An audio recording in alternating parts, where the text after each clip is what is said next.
2020. It is 7 p.m. Central Standard Time. This is our live sew-in chat, and we will be on for 2 hours tonight from 7 to 9 p.m. Central Standard Time. So if you're watching this at any other time, just know that you're watching an upload of a live chat. You can still talk to us in the comment section, but the live chat box is no longer active. Okay? So we're just going to wait for more people to get in. And while we do that, I'm going to go pick up one more ruler out of my other room.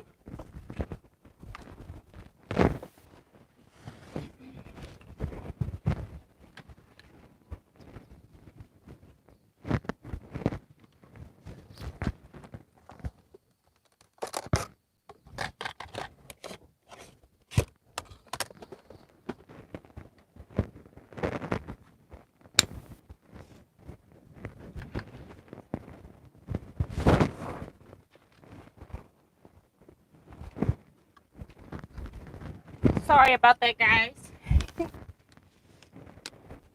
So let me get you all on my cell, which is not even on.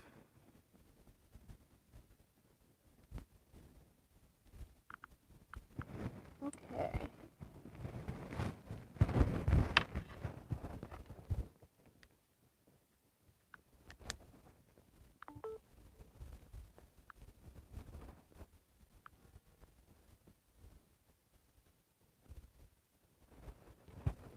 So I hope you all have been having a great week. I've been ignoring the rest of my week since Wednesday. I did have some fun on Friday, though. Let me see. Got to go to my page, I guess. It will not tell me that I'm live unless I go to my own channel. All right, so we just got one more minute to wait before I can officially start the live chat. We've got 26 people in, look like 25 on my screen. So we're just gonna give people another few minutes to come in, and then we shall start. All right. Not another few minutes, a few seconds.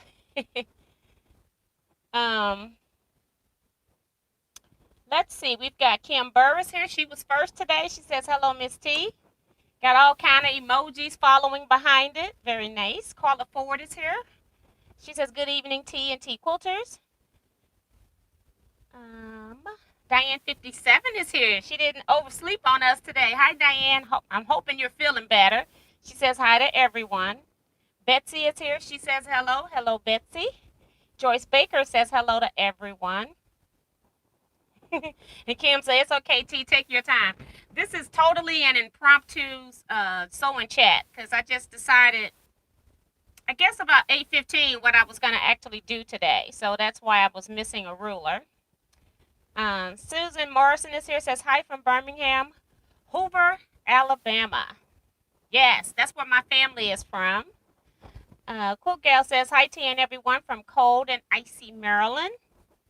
Sheila Willis is here, says good evening, T and all quilters. Hello to you as well. Tiffany's Quilting Life is here. Hello, Tiffany. She says hi, T, and hello, friends. Janice Miller says hi, T and T Quilters. Win Sprinter is here, saying hello, everyone from Maryland. Vanessa Brown says hello, T and T Quilters. Mario D is here, says hello from friendly Montreal. Francesca Alfino is here, says hello, T and everybody. Wow, we got a lot of people I hadn't seen in a little bit. Francesca comes in toward the end of the lives. So it's good to see her. Tiffany is also reminding everybody to don't forget to give T a thumbs up. Thank you so much. Also subscribe and hit the notification bell so you'll be notified whenever I go live.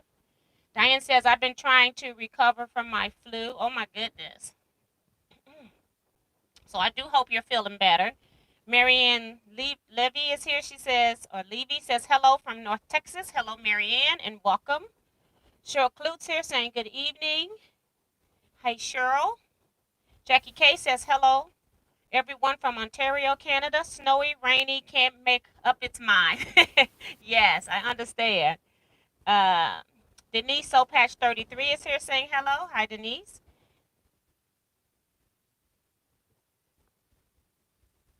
Vivian Calvi is here, says hi T and everyone. Hi Vivian.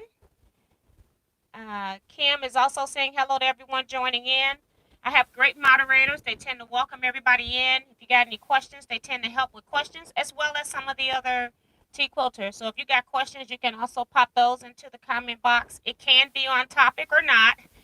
The only time that there will be a portion tonight where I'm going to be doing some educating, and then I'm going to actually be downloading this video from YouTube so I can make another video to upload. So I'm going to just take out the extra comments, but we will have a part in here where I plan to do some teaching. We'll see how it goes. I may have to make a separate video. Danica Gaki says, hello everyone, new subscriber here. Well, thank you and welcome to the channel. Appreciate that. Jackie says, like your baked potato soup, making it for Christmas Eve. All right. I'm one of those people that I don't like some white foods. I eat like egg whites when they're hard-boiled eggs, but I don't like meringue. I don't like sour cream, cream cheese, that kind of stuff. It's certain white things that I don't like, but I do like mayonnaise, which is weird. So a lot of people use cream cheese in their baked potato soup, but I just use regular shredded cheese. But it's pretty funny that I eat certain white things and not other white things. It's weird. Joyce Baker is here. Says just plain cold and icy in Connecticut. Deanna J says hi T and everyone. Hi Deanna and welcome. Cynthia Shades here says good evening from Chicago. Leila Dicker is here. She says hi T and everyone from Lee Summit, Missouri. Hello to you as well. June Hansen says hi T and everyone.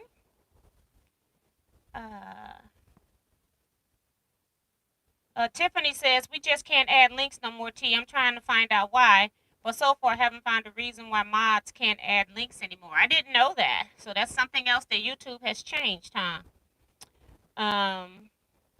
Sharon Lewis is here. She says, hi, T and everyone. Danica says, I love your videos. I made baked potato soup today and eating some now. All right. That's pretty cool. Mary Wade is here. She says, hi, Mary from Arkansas. Well, welcome to the live chat. Welcome probably to the channel as well. I'm not sure, but thank you so much for being here. Mario says, I will also make that potato soup. Never thought to bake them, always boil them. And it probably would be easier to get the skins off if you boil, but for some reason, I feel like when you boil vegetables, you're boiling all the nutrients out of it. So I tend to bake instead. That's just how my family does it. We do the same thing with sweet potatoes before we make sweet potato pie. We tend to bake instead of boil. Diane says her tummy is better, just aching all over. Oh my. Vivian says that she's never had potato soup. I've kind of grown up on soups since my mom, she was a chef, and so she made lots of different soups. My favorite is actually red pepper bisque. I really love that soup. But I love just about any soup. I don't like lobster bisque for some strange reason. I eat lobster, but for some reason when it's parade like that, I just don't like it for some strange reason. But yeah, I grew up on soups. Dawn Cunningham is here saying hello to everybody. Hi, Dawn, and welcome. And Dawn uploaded a photo of her Cleopatra quilt top, and it is just beautiful. If you guys are in the Facebook group, please go over there and take a peek at it. It is just a gorgeous quilt. She done an excellent job.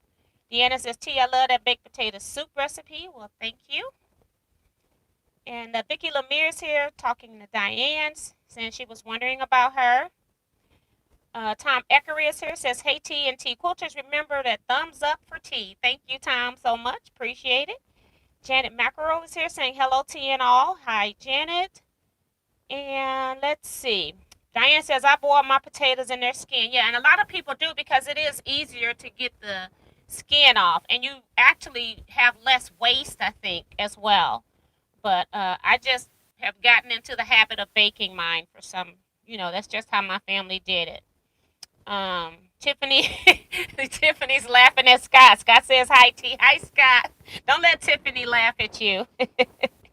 The red pepper bisque sounds wonderful. That's Kim Burris. That's pretty cool. So let's see. It's 9:07. This is what I thought I would do. I'm gonna actually make one of the blocks that I'm going to be using for the block swap. I have not made the block. All I have done is made a pattern in EQ so I know what I'm supposed to be cutting. And then I also have just picked some fabrics to just make the block from. So this is not planned. I have nothing that I can show you other than paper, and we'll do that later. But I also want to thank at least 3 people have sent me cards for Pamela and Shari. And I added a card to that. So I have already sent her a package with 4 cards to each one of those ladies. So thank you all so much. And I have gotten comments from people or notes from people saying that they are going to be forwarding theirs later. And that was my whole point, is I want to send smaller packages to them so that they get something all the time and not just get one bundle with 20, 30 cards in it. I want it to be something that they'll get something over time. So thank you all so much for doing that.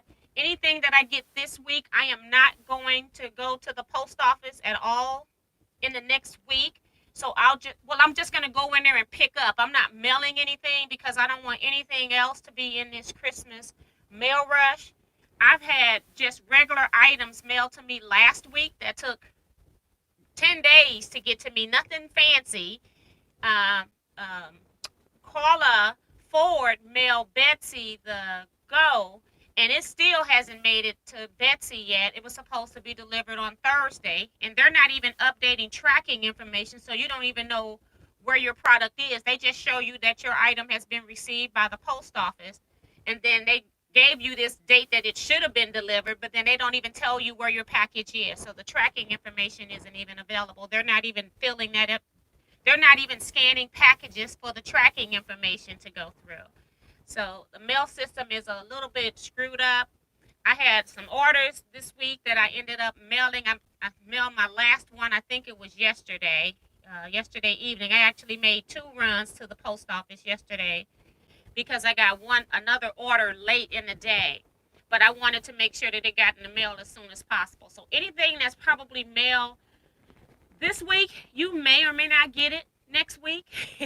So just be patient, and you're not going to be able to track that information online, because I've had 2 packages that I was tracking, and also while I was tracking mine, I decided to go ahead and track Betsy's as well, since Carla had given me the tracking number. So just know that anything else coming in, I'll be picking them up perhaps maybe on Monday or Wednesday, but I won't be mailing anything out this week, or next week rather.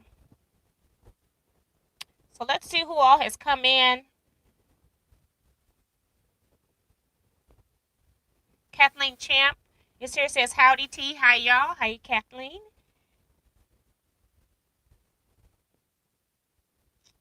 Linda Griffin says, saying hi to everyone. Hi, Linda. Welcome to the chat.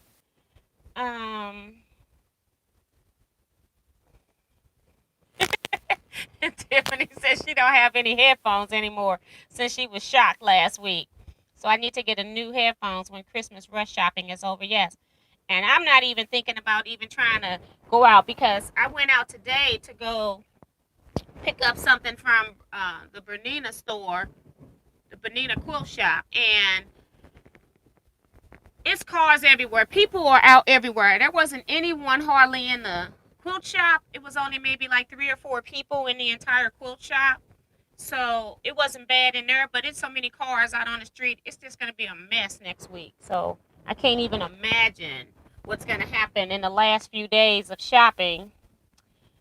Susan Morrison says, when are you going to start sewing?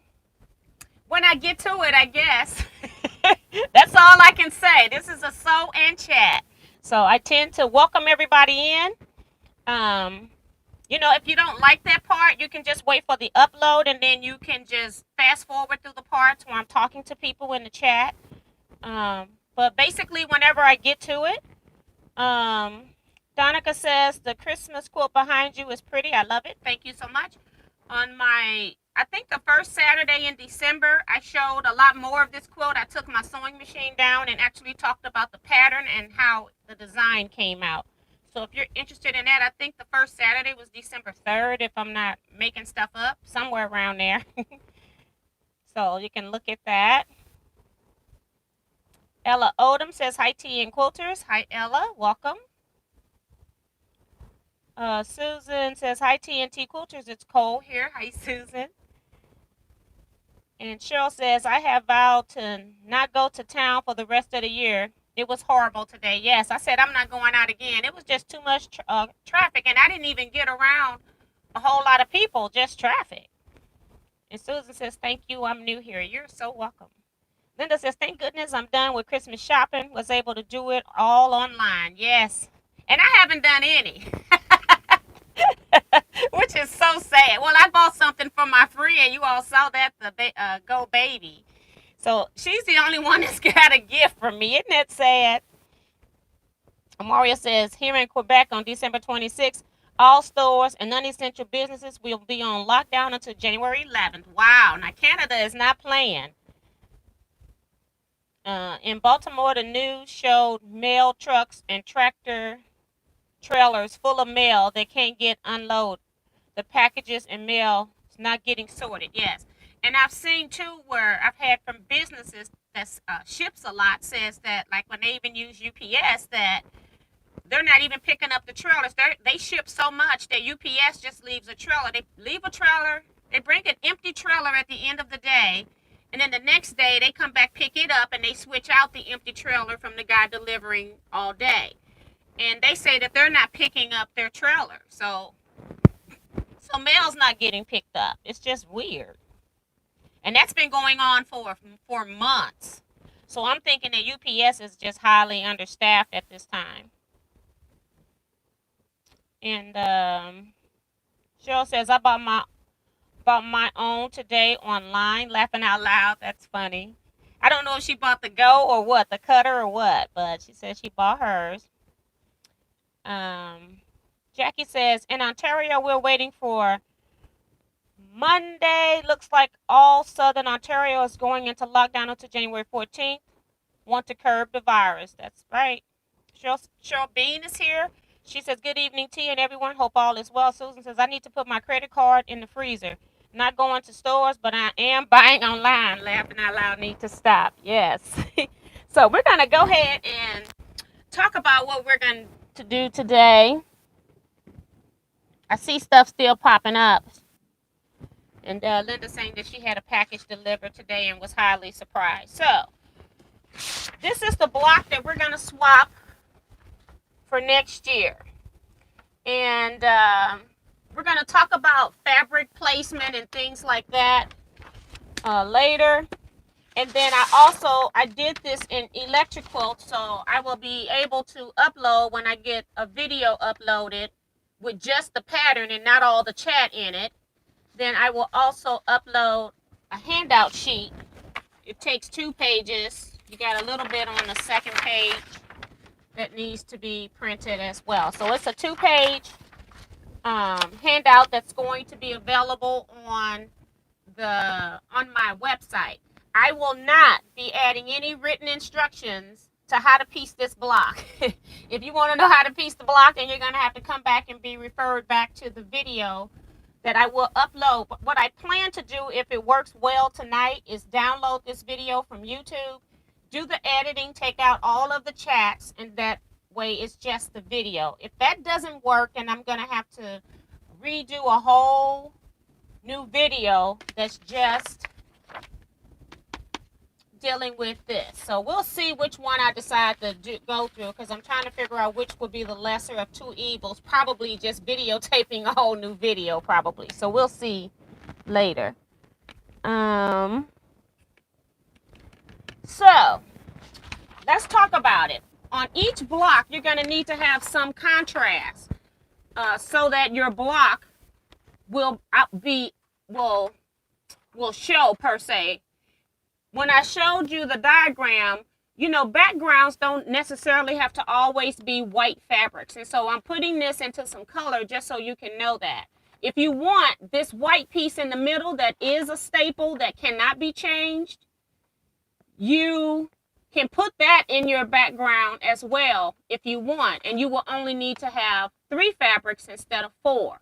But basically what I'm asking everybody to do is to pick a light, medium, and a dark fabric of your choice. Now, for each block, those fabrics need to all match. I don't want scrappy flying geese. I don't want scrappy backgrounds. I don't want these points to be, you know, scrappy. I want these 2 fabrics to match. So it's not a true scrap quilt. However, it would be easier if you just pulled fabric and just cut all of your pieces from the fabric. But if you only got scraps and you've got enough that you can cut these 2 pieces out and have them match in pairs, you can switch any of these fabrics out as you run out of fabric. So my recommendation is to make all of your blocks with the same fabric because they're going to be swapped to everybody else, so it doesn't really matter what technique you're using. I mean, like how many fabrics you're using. It doesn't really matter in this instance. It's not like you're going to keep every block that you're making. So for yourself, it's not going to look like it's a scrap quilt. But when all of the blocks are swapped and you get your blocks back from everybody that participated, or we're going to stop the number at 24. I think we're going to do like a 4x6 setting.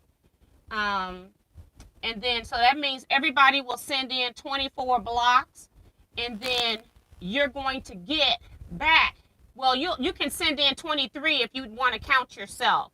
So you can send in 23 blocks because you'll make 24, but you'll keep one of your own. And then you're going to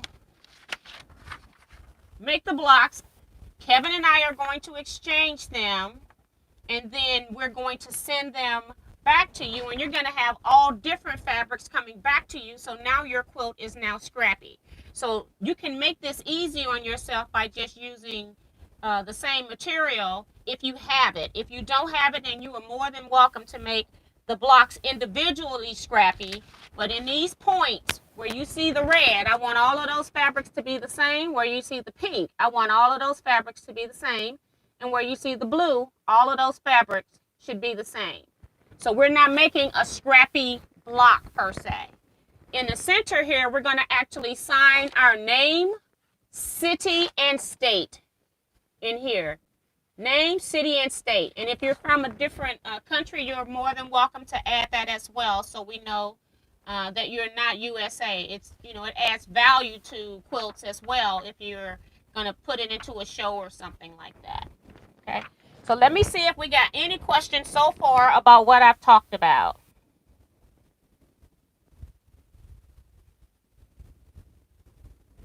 And Linda's asking, are the blocks going to be 9 inches? Yes, they are. They are 9-inch finished blocks.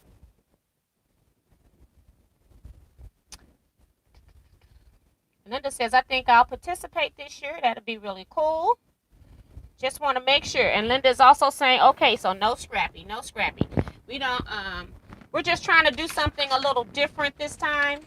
And a lot of people, we were trying to teach them how to crumb piece and trying to teach them how to make a block. And I just think it just got to be too much for some of our newbies. And so we're just going to make a straight block. What are we going to be cutting? We're going to be cutting for our squares in the background here.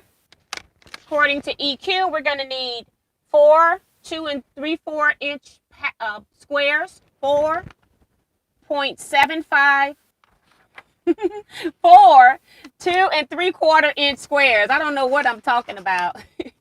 You need that for this. And then this other blue piece for your flying geese is actually going to be cut from a square. And it's going to be cut from a 5 3/4 inch square. And then you're going to cut it twice diagonally so that you can have your straight of grain on the outside of your block. Okay? So for your flying geese piece here, these red points, you're going to cut squares that are 3 1/8, and then you're going to cut those squares once diagonally. And then for these pieces here in the middle, those pieces are 2 inches by 5 inches.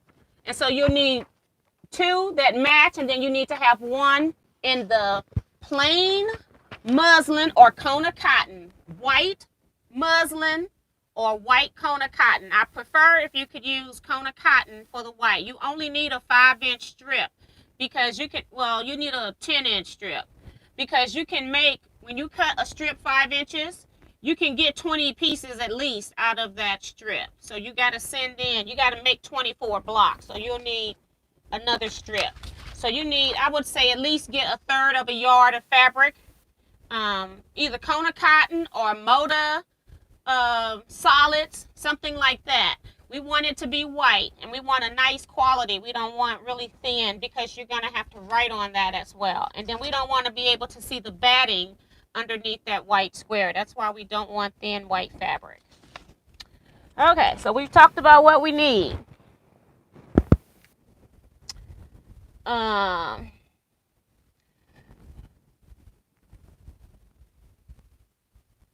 And Kevin is here now. He says, tardy for the party, sorry tea and tea quilters. And you're the reason why Kevin is late to this party is because I had talked to him yesterday. And it's just been some weird stuff I'm trying to deal with. And just mentally. And I told him I may not even have the live sewing chat tonight. But I decided that I will not cancel any sewing chats for the month of December. I will keep going strong for December. In January, I probably will be taking a break from the Saturday live sewing chats, just probably for the month of January. And if by the end of January, I feel like I've had a long enough break, if I've been off 2 weeks, maybe 3 weeks, then I may come back, but we'll see. But I'm going to take a break in January on the Saturday sewing chats. I've been doing the extra sewing chats since probably April of this year. So, and I've only probably missed one because I was so tired that I fell asleep and just slept right through the sewing chat. So I've been here weekly for you guys. So I just need a break, just a little bit, so I can recharge. Diane says, so we turn in 9.5 inch blocks. Yes, edge to edge, they should be 9.5 inches. Wind Sprinter says, how do we sign? What method? We're going to, if you have an embroidery machine and your embroidery machine can get into those areas and put your name, your first and last name, people. If you don't want people to know your first and last name, then don't participate in the swap. I'm just being honest with you all. Because if I get a block that just has Barbara on it, it doesn't mean anything to me if I can't relate to who that Barbara is.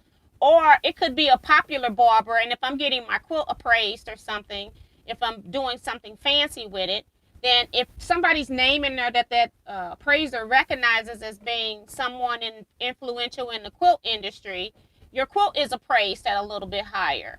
So if you don't want to put your first and last name, then don't do the swap. I'm just being straightforward with you guys. And then you can put your city and state. And that's all that we're asking for. I think most people that are participating in these swaps are not going to be trying to hunt you down. So I think you're going to be okay as far as that's concerned. We just want true documentation when we start to do these type of quilts, because otherwise, what's the purpose?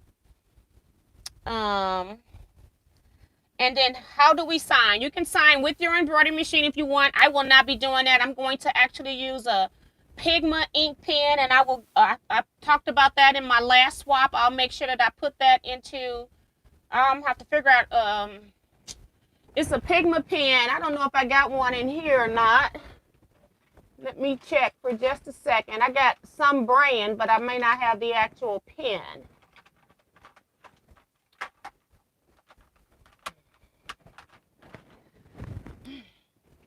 Yeah, I have the actual pen. What I use is Micron 05. And I'm sure you're not gonna, I don't know if you can see that on the screen. Micron 05. And I use, and the 05 is the actual size. And I'm not sure which way is up or down because I can't see on the screen. But the point is 05. I like that point because it's thick enough for you to write on, and so you can see it, but not so thin that you're gonna damage the point on your pen. When I did my other blocks last time, I wrote on 50 blocks with this pen, and I didn't even use freezer paper. I used Kona cotton white, which is a thicker cotton, and I was able to just write with this point of pen. So that's what I would recommend. But like I said, if you want a machine embroider, or if you are a person that does hand embroidery, you can do that as well. But Micron Pigma pens, they actually are waterproof. I don't like Sharpie pens. I've used Sharpie to do color corrections on some of my t-shirts, and I find that it washes out, and then the under base color changes, and it's not even the same color as my shirt. So I just prefer not to use Sharpie pens. You can also use an Identa pen. That would work as well if you've got Identa pens in your stash already. Do not use any heat resistant pens or pens that you put heat to and stuff erases. We don't want that. Just those two pens, the Pigma pens or the Identa pens.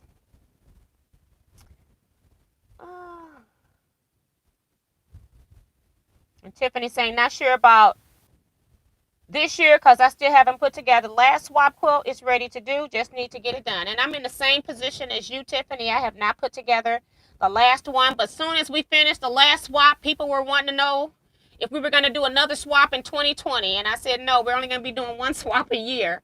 So people have been kind of waiting for this next swap to come up. And thinking of that, if we have more than 23 people, you will not get a block from everybody. So you're just going to...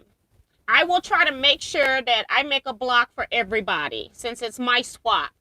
And then no matter how many people sign up, I'll make sure that everybody gets my block. But other than that, you may or may not be getting blocks, and I'm not taking any special requests. In the order that your blocks are received, I am going to be assigning numbers. So if you're number 1 through 23, you're going to get... 1 through 24, you're going to get the first 23 blocks because you won't get your own block back. So therefore, the first 23 people are going to be having the same block. And then 2 through 24 will have the same people. And it's just going to go down the line. We're just going to make an assembly line based on number received. And so we're not playing any favoritism on who gets whose blocks. So that's kind of how it's going to go. How big are the strips in the center? They're 2 by 5. Kevin says, our girl T needs some downtime. We support you in that, Queen of Scraps. Well, thank you, Kevin. Breaks are a good thing. That's from Tom. Thank you as well. Jenna says, you give us your all. Breaks are necessary. Thank you, guys. Teresa Louise, I Quilt 2 is here. Hi, Teresa. She says, hi, T and friends. So yeah, so that's kind of what we're going to do today. I'm trying to just skip some of the stuff. My brother is here. He says, hi, sis, and everyone. Hope everyone's staying safe, watching basketball again. Don't forget a notification. He's saying that thumbs up. So yeah, we're going to, Claudette Bettis also came in, and Eric Oda is here. So welcome to you two as well. So Love is here saying hi all, happy holidays. So welcome to you as well. So we're going to go ahead. Like I said, I have not cut any of these pieces, but I do want to go over one more thing I forgot about because it's staring me in the face. If you have a 9-inch Go Cube, you can take 3 of those dies out and use them to cut these pieces. You'll be able to cut everything but your center pieces here. So for your A piece, which is 2 3/4 inch squares, you can use your piece, your die number 4, if you can see that, if I can hold it still. And then for those triangles on the flying geese, you're going to be using die number 5. And then for your square, the squares 2, and then for your flying geese point, that's number 4. I'm sorry. So this blue part, the flying geese part, that's die number 4. And I happen to bring my cube in here just so you all can see it. I do have a 9-inch cube. But I'm not going to use the cube to cut. We're going to cut from fabric. Let me put my pins back up so I'll know where they are when I need them. This swap is going to go from January to the end of March. So you've got plenty of time to make 24 blocks, or 24 because you're going to keep one for yourself. Send me 23. I can't get my pins in the drawer. Okay. All right. So I pulled some fabric. And guess what? You don't have to use, you can use any color fabrics. They don't have to be a pink, burgundy, and blue. I just want you to pick a light, medium, and a dark. And also, the fabric positioning can change. If you want your star points to be light, you can do that. You can do whatever you want on this block. And matter of fact, as I'm cutting, I think I'm going to cut each position just so you can see that you don't have to have these blocks any kind of way. Whatever your fabric, whatever type of fabric you have, how much fabric you have, you can just cut whatever you can out of whatever size you got. So let me put this up here, my pattern holder, so I know what sizes I'm going to be cutting.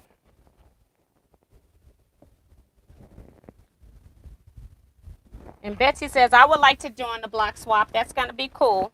So basically, when I just give the instructions on, like as far as what it takes to participate in a swap, I'm going to, I'm just going to cut out one block for now, I think. And then if we have time, I'll go back and do the other ones because I don't want to confuse new people that are new to quilting. Just not thought about that. We definitely don't want to do that. If I'm cutting all the pieces out of the same fabric, we're going to have a problem. I think I'm going to use my rotating board here, although I tend not to rotate it in this small space.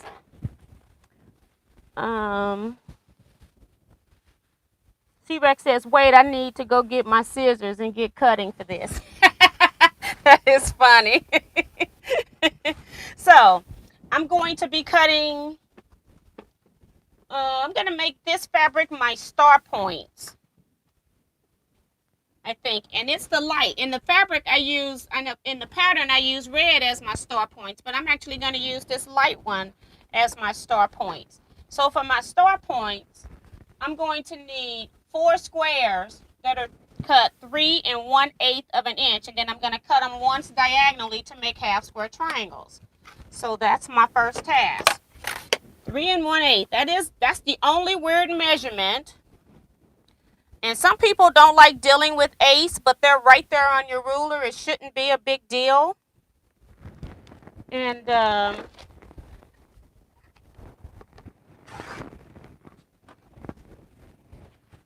I'm just going to put this to the side because I know I'm going to be done with it for a minute. And I'm going to cut a 3 1/8 inch strip.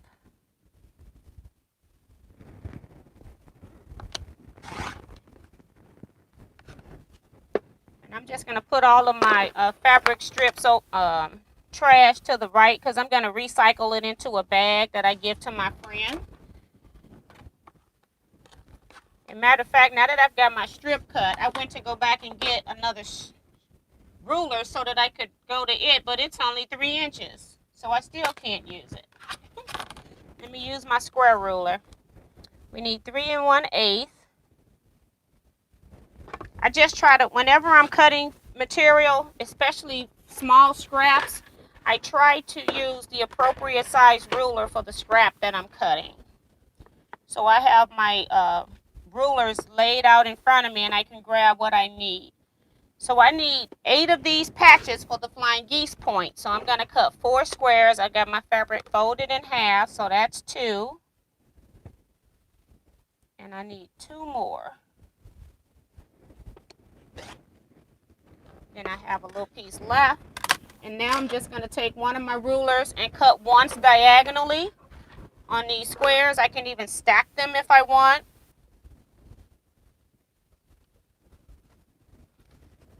Because after I do these, I probably will be using my go cutter to cut the rest of my stuff. since I got the dies. Cut once diagonally. So now I have 8 half square triangles. That's done.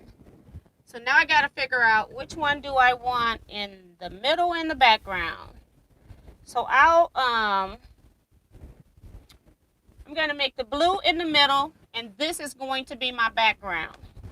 So I'm going to cut background next.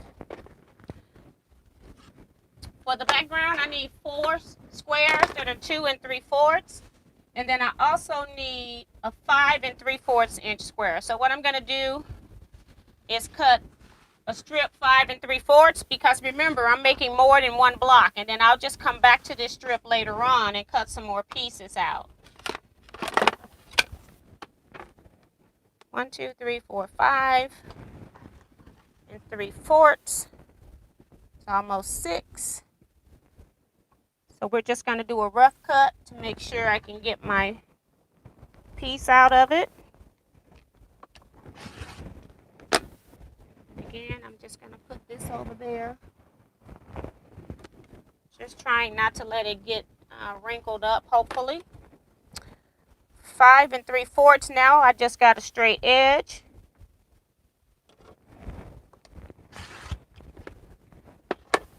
And my fabric is folded, so I'm just going to leave it folded and go ahead and cut 2 of these anyway.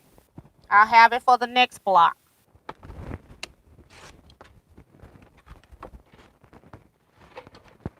Oh, I'm going to need that fabric back. 5 3/4. I got another piece here that I can cut another one out of. Now this time I'm going to cut this square twice diagonally.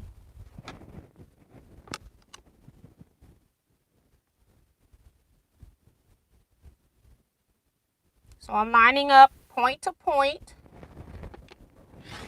cut through, and I don't want to move that square because I'm going to rotate this board and go back the other direction.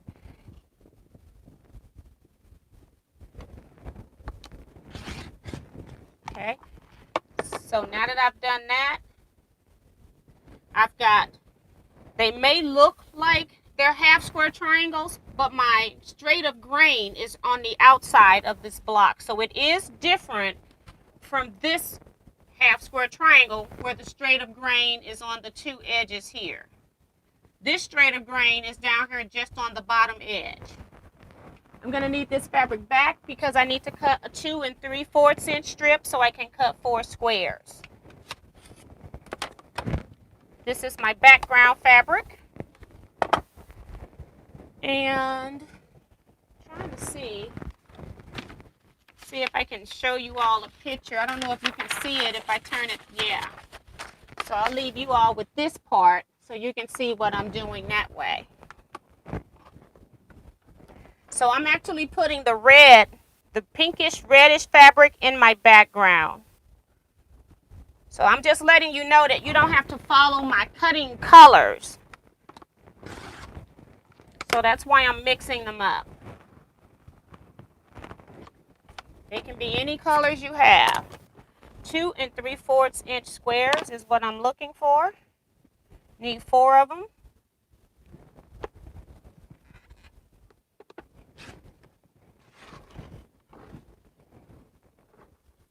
This is only 2 1/2.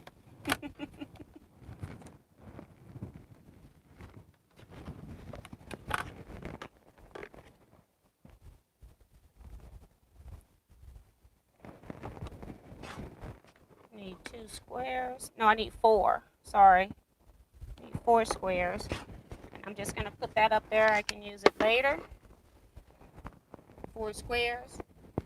This is the last fabric I need. It's going to be where this pink is. I need 2 pieces that are 2 by 5 inches. So I'm going to cut a 5-inch strip.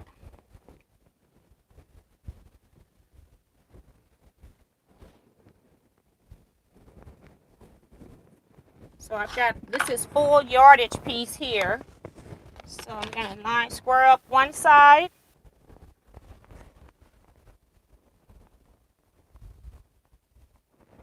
Make sure I've got all the layers underneath.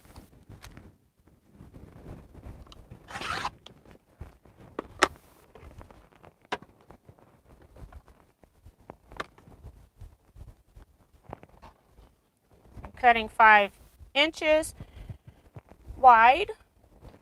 So I need a piece 2 by 5. If you're using a piece of fabric that you only got enough that you can cut a 2-inch strip, then you cut a 2-inch strip, and then just cross cut that 2-inch strip into 2 5-inch pieces. So now I only need 2, but again, my fabric is folded. If I'm going to be doing this, I may as well utilize the fact that it's folded and cut my fabric. And while it's folded, I'm going to be cutting 4 layers actually. And this is how I also cut my white. I've already cut 20 pieces of white. So I'm ready to go. I just need to cut a few more 2-inch strip and I'll be finished with my whites. So I already got the whites cut. This is my blue that's going where the pink is. So I'm just gonna, you would think with all these design boards in here, I'd have something up here to lay this on. They're all back over there. Let's see if I can take this tree off.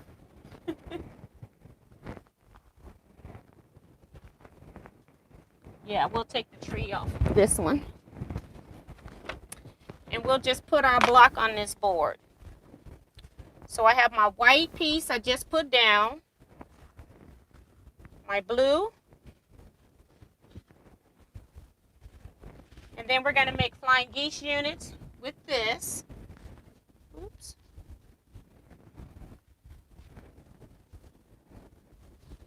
And I need 4. I cut more because I had 2 squares.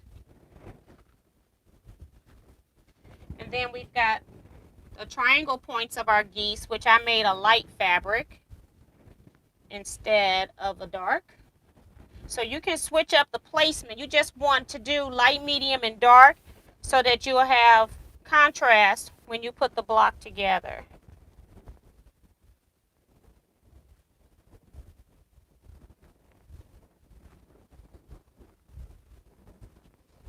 I only put one of the flying geese down right.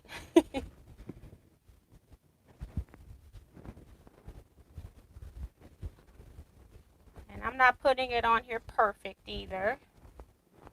I just want you all to see what I'm about to sew.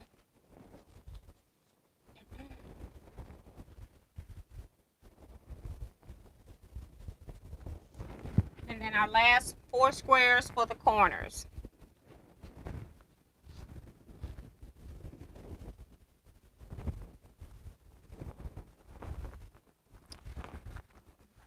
And it's not all lined up because we've got to do the sewing.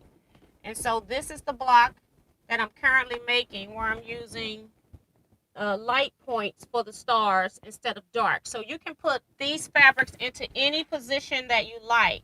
We just want to make sure that all the fabrics you cut for your background are all the same, for your star points are all the same, and that these 2 pieces in the middle match.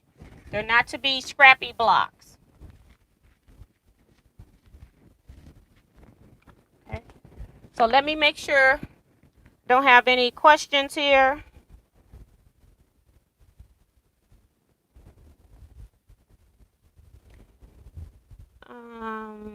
Sharice is here saying she just woke up from her evening nap. Hello to everybody. Hi, Sharice. I don't know the finished size of the flying geese unit because I haven't sewed this block yet, but it's going to be 5 inches wide. Okay, I do know. The actual unit itself, unfinished, is going to be 5 inches by 2 3/4 based on what I cut from everything else. So that's going to be the finished size. The finished size of your geese then is going to be 2 1/4 by 4 1/2. So it's an odd size for this particular block. But as I said, if you've got the Go Cube 9-inch, you can substitute your pieces from there for everything except for these strips, which are 2 by 5. Okay, so we're just going to start sewing. I'm actually going to start with the hardest part, which is the flying geese. We're going to get those out the way. So I'm just going to chain piece these pieces through, and I don't have anything on my machine, so I'm going to use a scrap of selvage. I'm going to put that in a string quilt. That's why I can't get rid of fabrics, because I'm stingy. I want to use it all.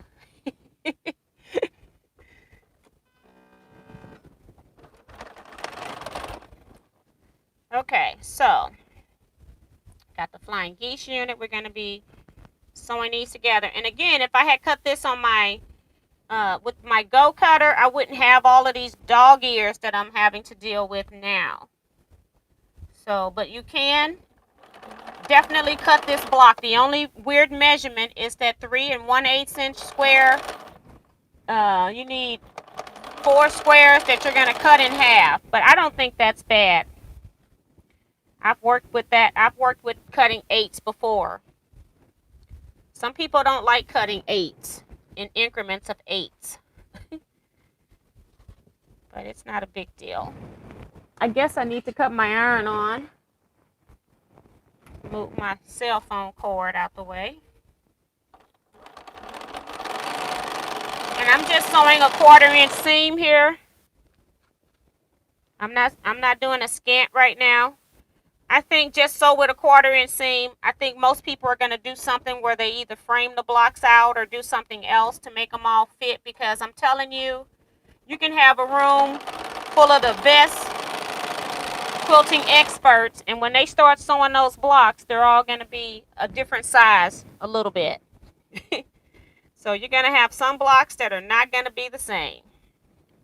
So long as you're within a 1/4 inch, your blocks will be swapped. If your blocks are 9 inches finished, it will not be swapped. You need to make sure you're as close to 9 inches as you can be. I'll give you a 1/4 inch, but not a half.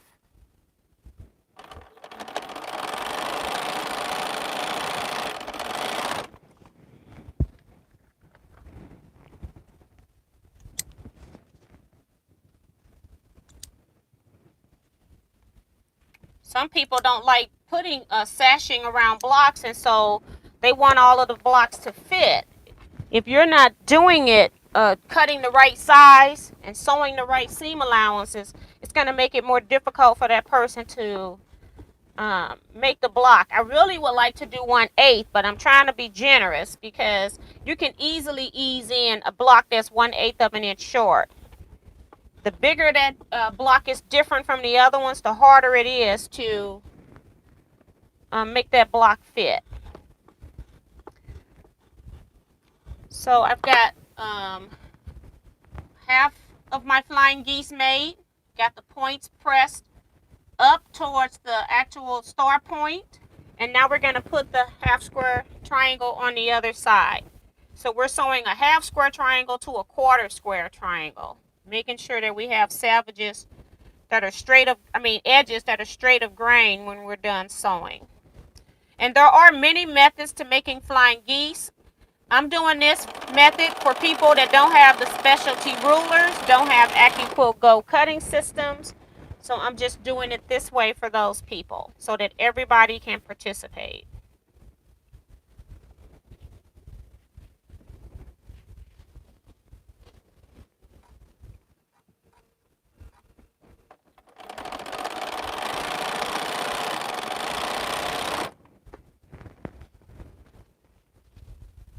I've got one more flying geese on the back. I got to pull off, finish that one.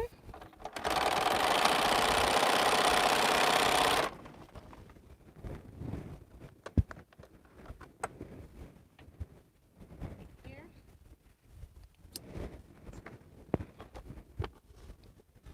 So this block should be pretty quick to sew. I don't think it's complicated. A lot of people get nervous sometimes with flying geese, the unit itself, but it's pretty straightforward if you cut your pieces and sew accurately.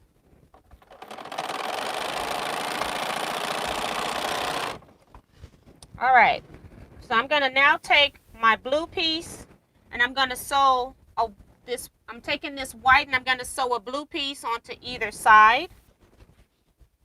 So we're going to do that next.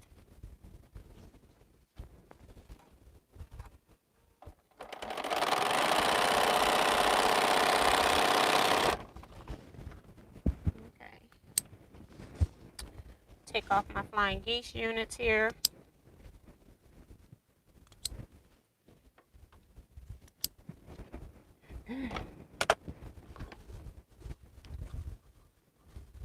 Most times if I starch my fabric before I even start cutting, which I did, do a light dusting of starch, let it sit for about 5 minutes, and then I went back and pressed my fabric so that way the starch is into the fibers.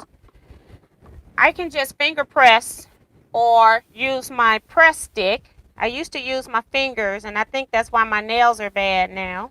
I beat them up so bad, but I now use my press stick and I press my seams with it. I don't have to always go straight to the heated iron, and it stays pretty good. I've got the fan blowing on it, but it's enough for me to sew the next pieces to it. So we'll put these back on the board, and you should trim your dog ears too. So let me do that. And that's one of the reasons why I like these Ginger pieces, because they will let you trim dog ears. They can be like little scissors.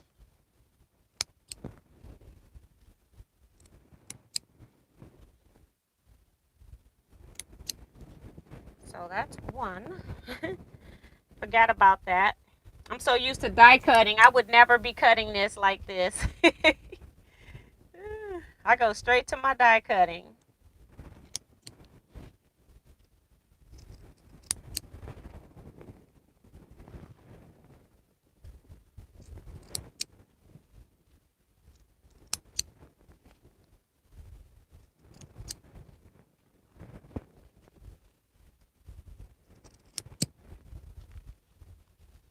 So if my brother is watching basketball, that means my husband is too. I haven't heard from him in a while. All right. So I'm just going to sew on a scrap here to get my piece off. I'm going to press this one away from the center because I want to write on here. So I want to make sure I keep as much room there as I can. You're only going to have it 1.5 inches to write on. So I want to make sure I press the seams away from the center. I'm going to add this second piece of blue on.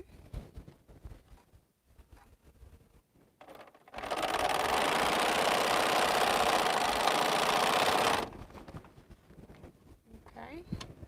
Take my scrap off. I don't know why I'm sewing on a scrap today. That's weird. And I'm going to press this one. And now our pieces are going to line up. Let me use a ruler and also measure this flying geese unit, since that was a question I had. So it is 2 3/4 by 5 inches. And if it's not that size, then square it up to be that size.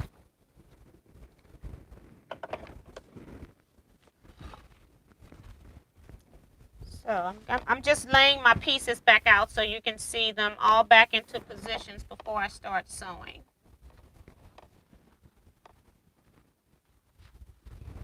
Get them a little neater. When I'm by myself, I don't worry about them being neat. And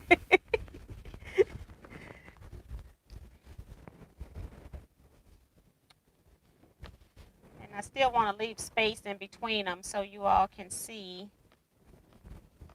where the pieces connect. Okay, and I still got the ceiling fan on that wants to blow my pieces up. But so now I have my flying geese unit sewed, and I also have my centerpiece made. So now what I'm going to do is I'm going to chain piece this block. I'm going to flip this side over to here.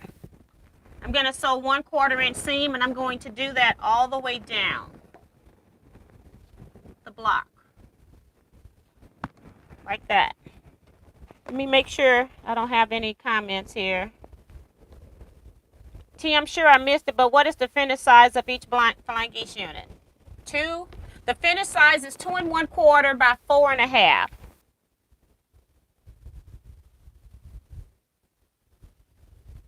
Sandra Agger is here. Hi, Sandra. She says, Merry Christmas, Tea and Quilters. Just to clarify for everyone that asked, the fabrics can be any colors and prints as long as each background and star points and center are all the same within each block. Blocks can be different. Yes, blocks can be different if you don't have enough fabric to cut all of your pieces out. But when you're putting your blocks together, whatever fabric you put in that block, each block should only end up with the maximum of 4 fabrics. Your center white piece, and then your light, medium, and dark. You do want to use contrast so that your blocks can pop. If you use all the same value, your star is not going to pop.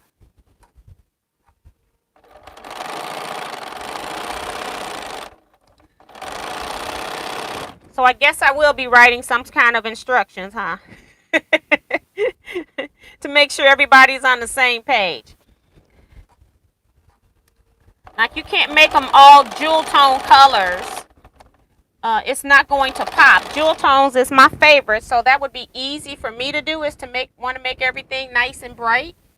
But you need some light, medium, and dark value to add to that. So I just want to show you my chain piece before so what I did was I just chain pieced. Let me put it on the board. It'll be easier, because I can see the fan ready to just take it. So what I did was I just chain pieced these 3 pieces, and so now they're connected like this. Okay, so they're now connected like that. And what I can do now is, when I get ready to add my other pieces, I know that these pieces are not going to get moved. Nothing is going to get turned out of position. So now I'm ready to individually put these onto this. So I'm going to pick this up, turn my board back around so I don't sew it on here backwards. And now I'm just going to pick up my first piece and just flip it over and sew it down.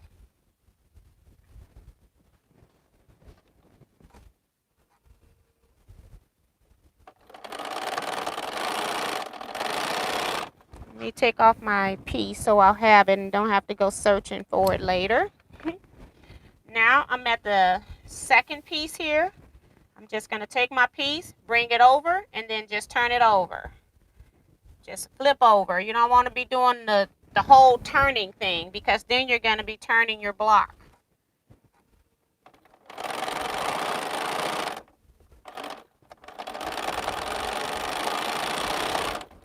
And my last row is just a square, so I don't have to worry about that.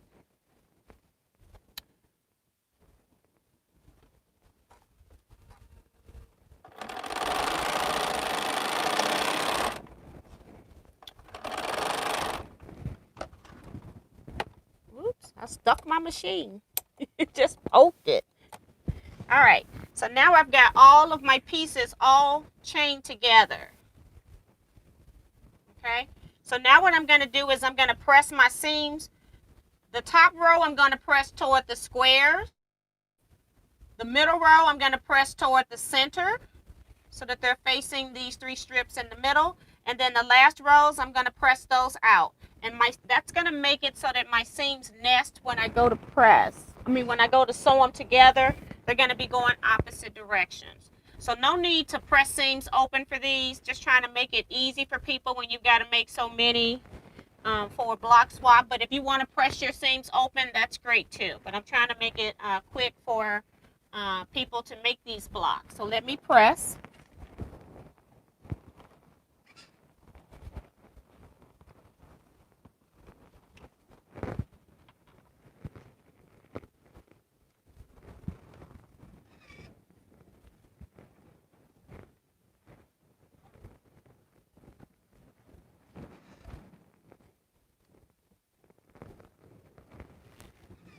then my centers go in.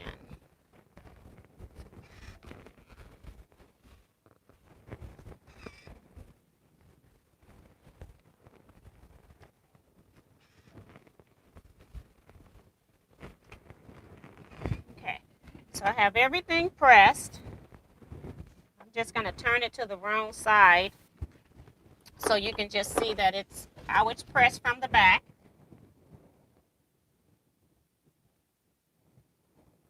Okay, so now I'm going to go ahead and sew these rows together. Because they're already connected, I don't have to worry about it. I just flip it down. If you need to use pins, this would be a good time to use pins if you need to. If you don't, these seams are going to nest, and you can sew from seam to seam. So I'll sew one side with pins, and the other one I'm just going to let the nesting help me. But if you're a beginner or have problems lining things up, then a pin is your friend. So now I'm going to sew 1/4 inch seams again and sew my rows together.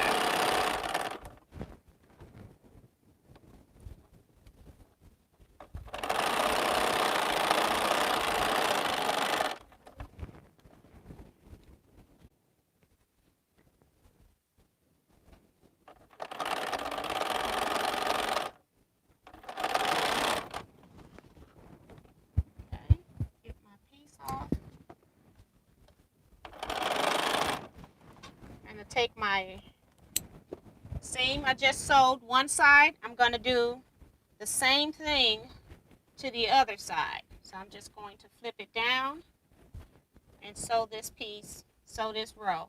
And we're almost done with our block. Just got to sew this last seam and final pressing. This time I'm not going to pin, I'm just going to nest up my seams because they're going opposite direction, and I'm going to sew from the edge to that seam, and then I'm going to stop and readjust. Okay, next I'm going to line up my seams again. They should be going opposite direction, so it should work.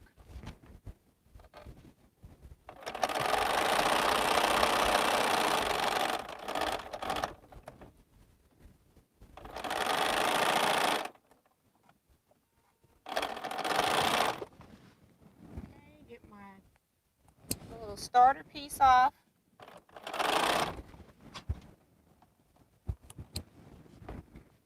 And I'm going to press these seams. We're just going to press the seams out.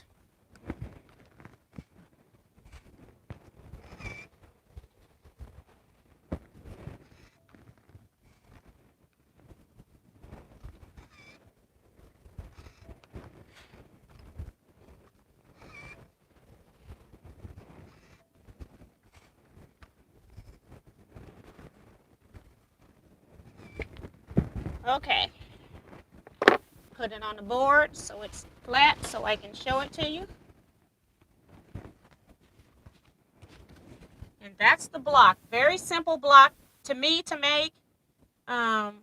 Should go quickly. Let me show you the back as well. I like blocks to be pretty on the front as well as the back. So please press your seams as you're going.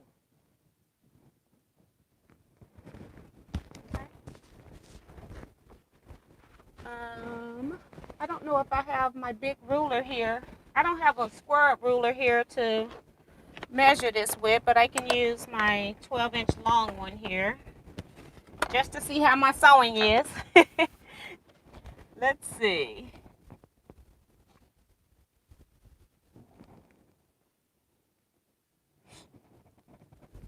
So I got like 9 3/8. So I may have to do just a little bit smaller seam.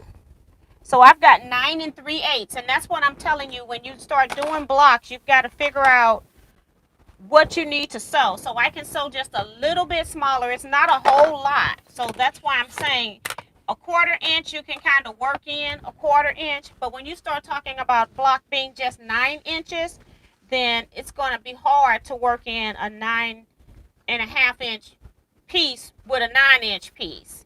So Just be careful with that. So this was my test block. This is the first block I made.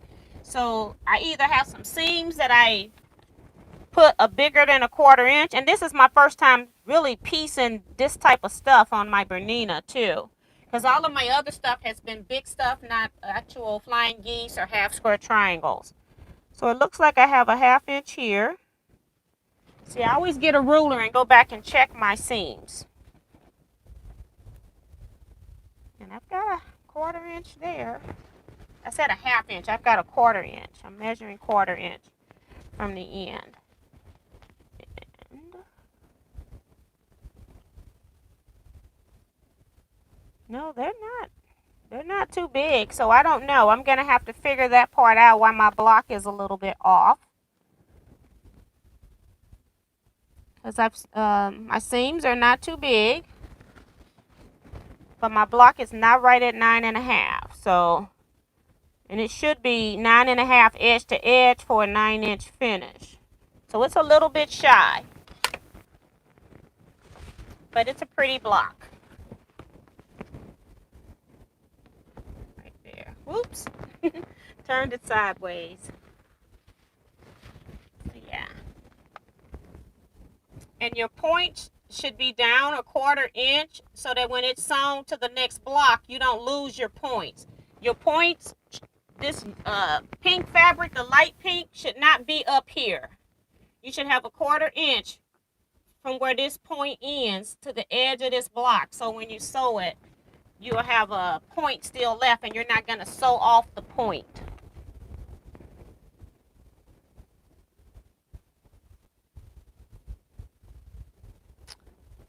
Let's go back down. I've missed some comments, I'm sure.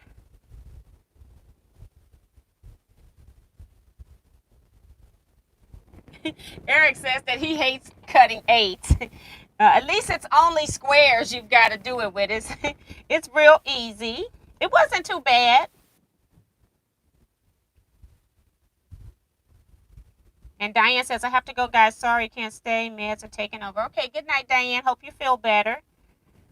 Lietta is here. Hi, Lietta. Vanessa says, saying good night to Diane as well. Don says, I know whites come in different shades, like snow or white, etc. Is it just Kona white? I'll have to find some. You can use like Moda white. It doesn't have to be the same white. I just don't want it to be beige in color. So it can be, I know whites come in all different, but just make it white. We didn't have any issues with the whites that I received being white in the previous swap. So just make sure that it's a white fabric. We do not want a tone on tone print. We do not want any fabric that has paint on top of the white, because when you go to write your name, it's going to bleed in and out of where the paint is on the fabric. And that's the main thing, is that we do not want a print white. We want a solid white, no print. Lietta says, Kevin, did you get a picture of Roro Cotton Bowl?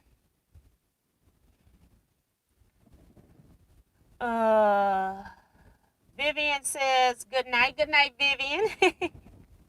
Phyllis G says, hi, T and everyone. Thumbs up. Hi, Phyllis, and welcome. And thanks so much for the reminder.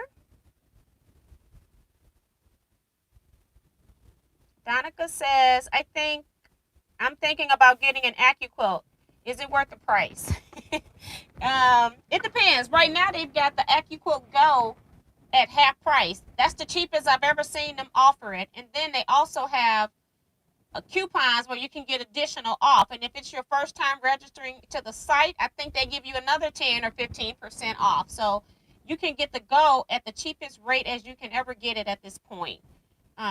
Do I think it's worth it? For me, yes, because I actually use it. Anytime I'm cutting, I go first to see if I've got it in dyes. It saves me a lot of time. So I do use it. If I had scraps, it's even better for scraps because I can just lay those oddball scraps on there. If I have scraps and I'm not using them anyway, then I don't care if I waste some fabric by cutting it something that I can use out of it and trashing the rest, because it was a scrap anyway. So for me, yes, some people don't like it because the dyes can be pricey. Also, you have some fabric waste. And some people have difficulties when they first start with lining up the lengthwise grain and having it go through the die cutter, so you have to watch that as well. But I tend to do okay with the die cutting system, so it's not a problem for me. And just a reminder, if you do order anything from out the AccuQuilt site, if you would use my link that's in the bottom of all of my videos. I'm an AccuQuilt affiliate, which means I don't work for them. I tell you my honest opinion about the dyes. If I feel like not enough information is provided, I let you all know. If I find something that doesn't work on the dye, I also let you all know. So I don't work for them. I just like AccuQuilt. And so since I use it all the time and people ask me about it all the time, I figured they may as well pay me a little bit of money to do that for referring people to their sites. Eric says, I use mine to cut strips for binding and strip quilts quickly. Plus, if you have arthritis or joint issues, it can be a lifesaver. And then Donica saying, thanks to Eric, I'm thinking to start with one die size box to get started. Is there a lot of waste fabric with the AccuQuilt? I've just answered that, and Eric says, yes, there is. But I also like sewing crumbs, so that didn't bother me much. And also, when you're looking at how much time you're going to save over cutting things the regular way, like if you were making, say, 40 of these blocks or 50 of these blocks for a quilt of your own, it's a whole lot faster to cut that way than to cut with the rotary cutter and stuff. So it is a lot faster for me. I would recommend as a beginner, if it's your first cube, I would recommend getting the 12-inch finished blocks because that's the standard, the unofficial standard size quilt blocks. You'll find a lot of quilt blocks that are directions are made for them to be 12-inch finished. And so that way you can use your dies to make those blocks.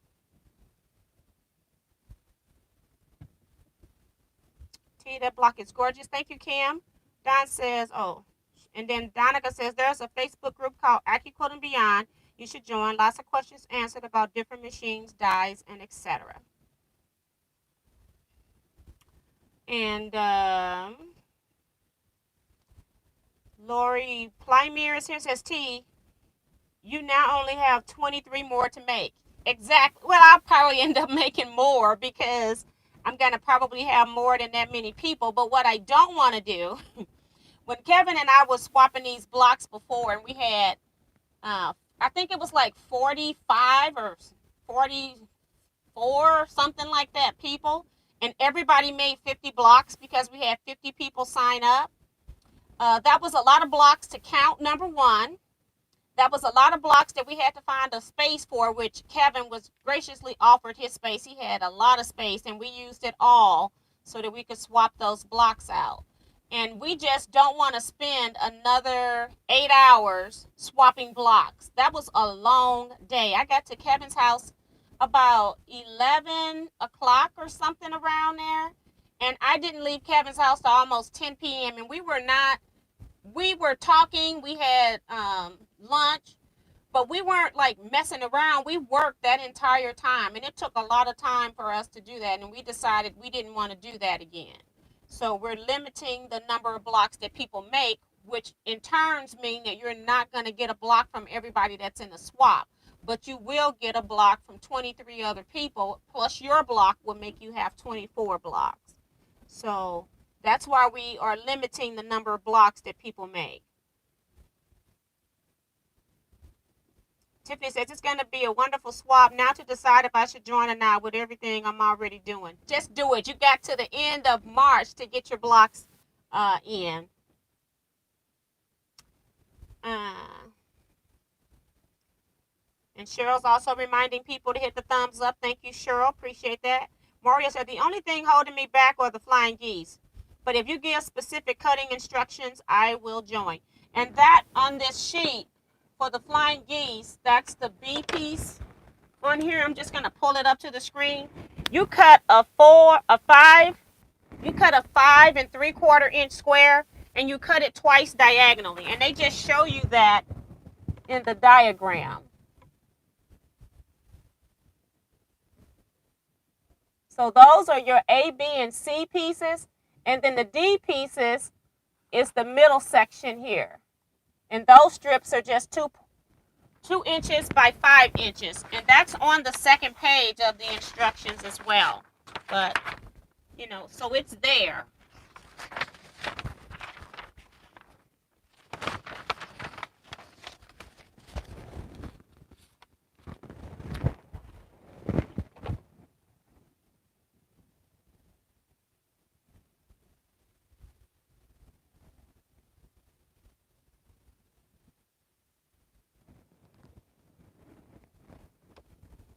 Denise says, my points and seams, I don't know, are the greatest. I don't know if she's saying aren't the greatest, but I want to follow along but not swap and use my scraps if possible. You can do whatever you want. I wouldn't know if you're making it for yourself or not. So you can still use the instructions when I send them out. No problem. June says, very pretty block. I may make a few, but not going to do with everyone. I have too much to do right now. And again, if you're doing that, then maybe you may not want to put a white piece in your center if you're not going to swap with everybody else. So that's something else you can think about. Kim says, 96 watching, 54 thumbs up. Slap that button. Thank you, Kim. June says, I already did slap that button. Mary is here. Hi, Mary. She says, I slapped it and my phone broke. Ha, ha, ha. Just kidding. And Cam is telling people how to hit the thumbs up. Darlene Crosby is laughing out loud. Eric says, I slapped it and it slapped me back. Yeah, do you use the 2.5-inch strip cutter? I'm thinking about getting it. I do. The 2.5 strip cutter I do use because I'm always making jelly rolls that I even sometimes get a friend's or make for my scrap quilting club as door prizes. And then also you use it for your binding. You can also use it for borders in your quilts. A lot of people use 2.5-inch for borders, inside borders. Sashing, you can use 2.5-inch strip. Also, when you buy a 2.5-inch strip, it's not just a 2.5-inch strip. You can draw lines perpendicular to your blades, lay your fabric strips that you've cut 2.5 on those lines, and then you cross cut and you can cut 2.5-inch squares. Now, back in the day, I've been using AccuQuilt for a long time. And before they start drawing the 45, 30, and 60-degree lines, we were already doing that, making diamonds on our boards as well. And then you can cut your diamonds in half and also have triangles. So you can cut triangles, 30, 45, and 60-degree diamonds. You cut those diamonds in half. You can cut triangles. You can also cut your strips, your squares as well. So you can do a lot of things on that Go 2.5-inch strip die or any strip die. That goes for any strip die that you can do that with.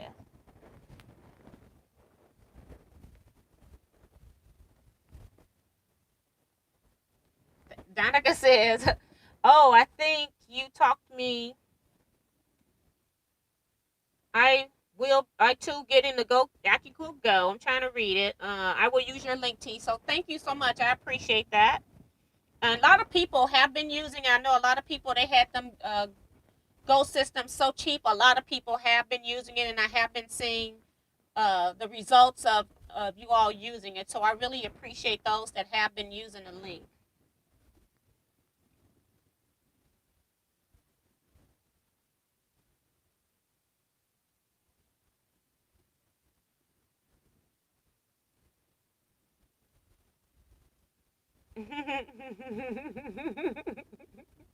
Mario says, where are these instructions?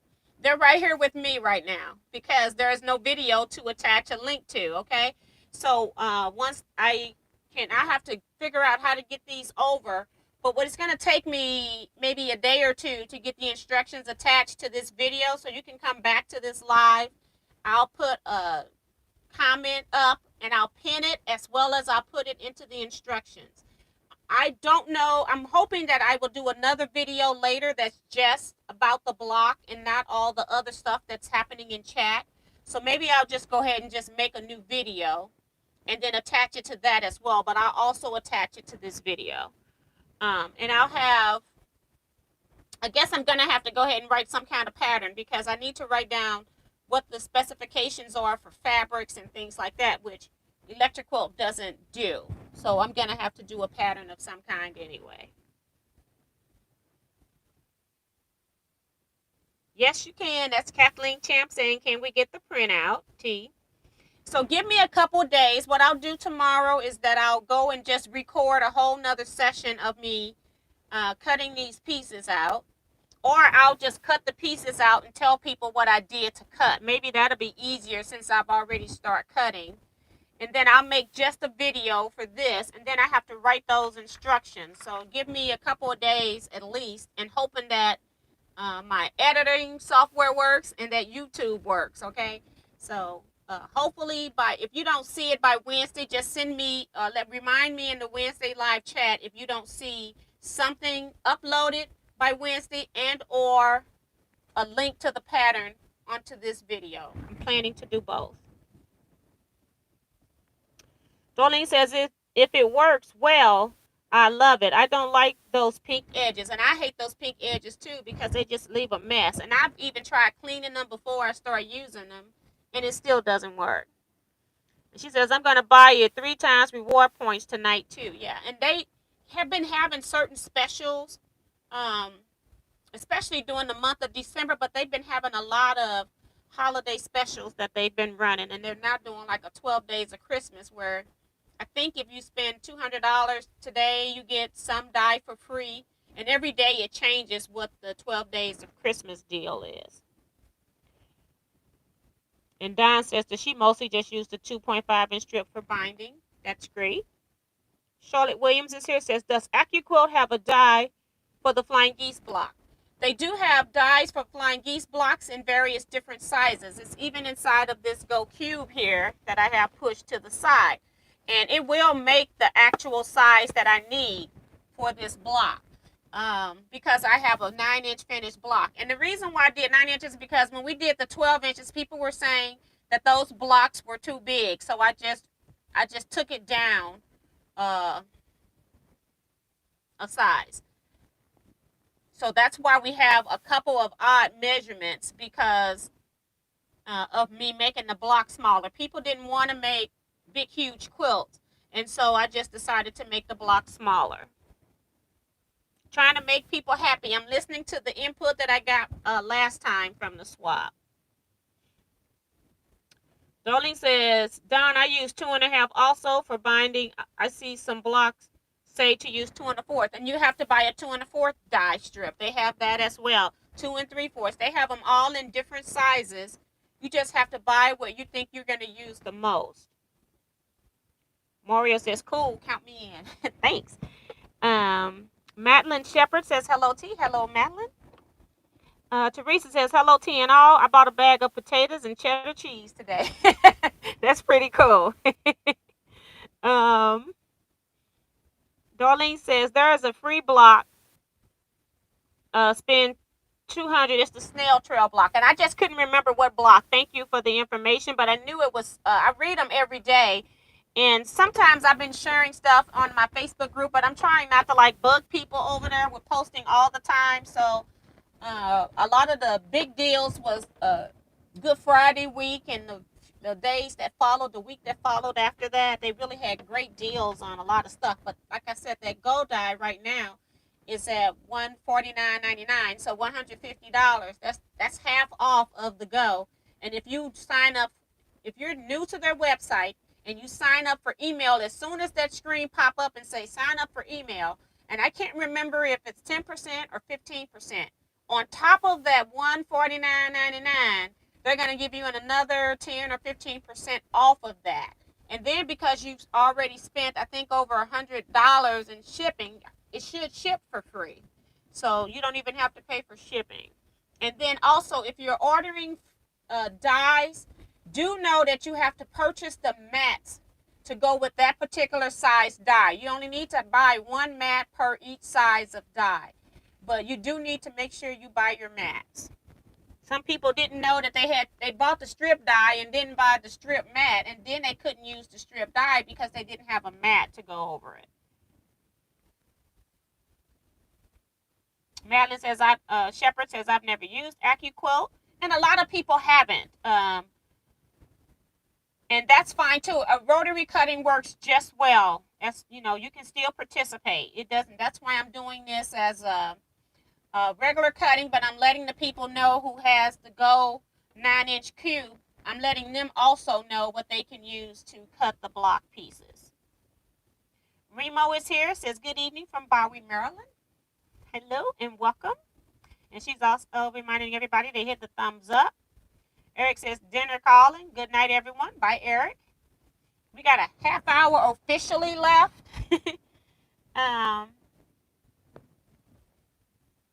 Darlene says, I bought the Go Big. It's still in the box. Girl, get the stuff out the box.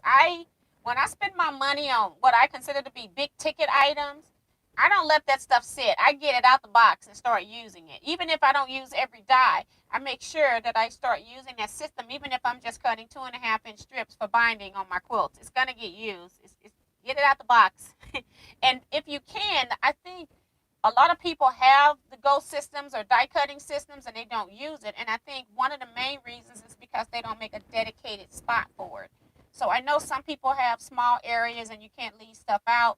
But if you can find a space where you leave it out so that it's convenient for you to use, I think you'll use it a lot more than if you put it under a table where you can't see it. It's not, the statement out of sight is out of mind will happen. So now you've just spent money on something that you're not using.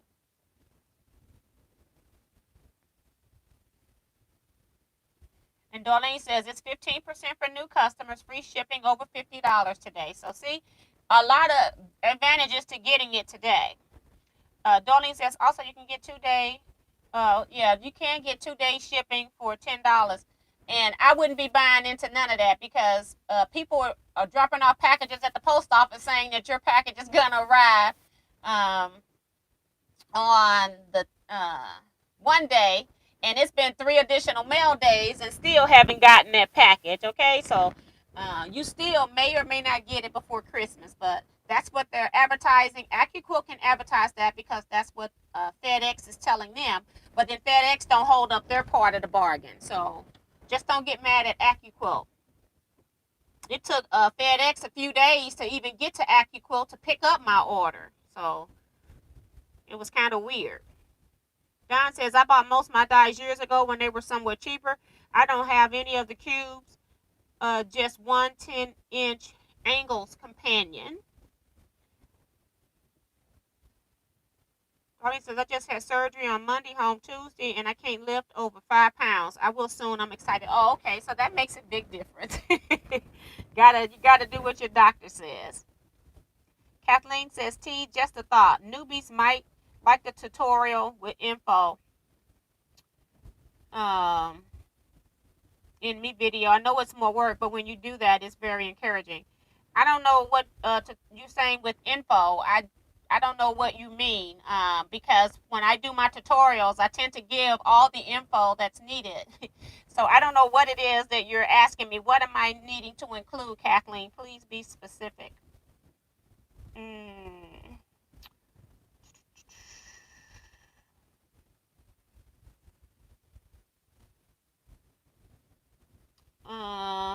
Let's see. Denise is leaving, so good night to you. She says, good night, everyone. Have a safe Merry Christmas and Happy New Year. Thank you.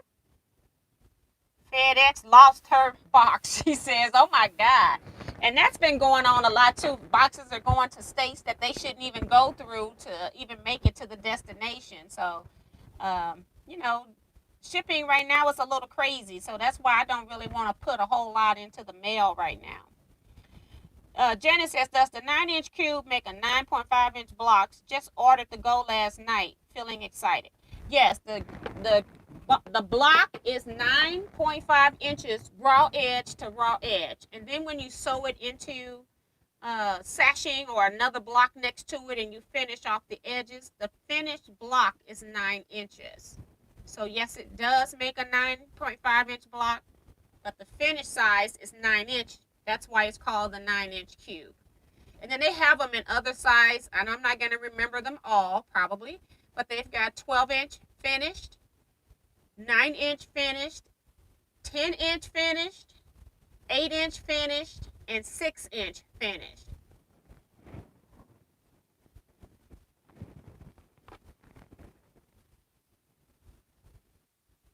Okay, just trying to make sure. I see stuff coming on the screen. It just takes a while for it to get to me. Hold on.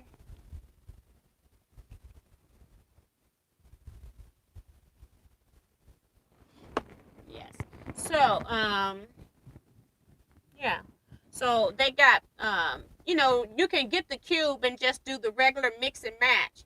They have the companion angles, and then they also have another one called corners or something like that. I can't remember how they actually word it. But I have the 12-inch from when I first started buying AccuQuilt, and I have them all individually, and they're not grouped in a box like this. They're just individual dies, so I can make any 12-inch block from all the other dies that I have. And so I just went and did the 9-inch block because I figured a 9-inch block would be a good size that I could probably make blocks with. Darlene's talking to Janet, says you will love it, and many free patterns you can download off AccuQuilt site, and that's also true. And then AccuQuilt also has a thing where you can use a designer. If you don't even have electrical, you can pull up the die into the patterns, and then you can put your fabrics in there. You can even upload photos of your actual fabrics, and then you can see how your quilt will look with the fabrics as well. Kathleen says, T-Sar, you just mentioned you might not redo the cutting when you make the video. Can you add it, please? It is encouraging for newbies when they can see it. I have so many videos where I have done like cutting and things like that sometimes I just jump right in and have the pieces, and I have the AccuQuilt thing. It's going to show you the squares where you're actually cutting in half. So I do put the pieces back together to show them how it's cut, but it just saves me a little editing time, and it also saves me, if I'm going to redo a whole video, it saves me a little bit of time. But we'll see what I actually come up with when it's uploaded. So we'll see. And I haven't had people really complain about not seeing me cut. I've got many videos where I have not done the cutting and I'm just showing people the pieces. And I never had a complaint about that. So I don't know if it's absolutely necessary every time I do a video to show cutting. Jackie says, we had a lady here that was getting delivery stolen, so she took an Amazon box and filled it with poop cat litter. It was stolen, so they got a surprise.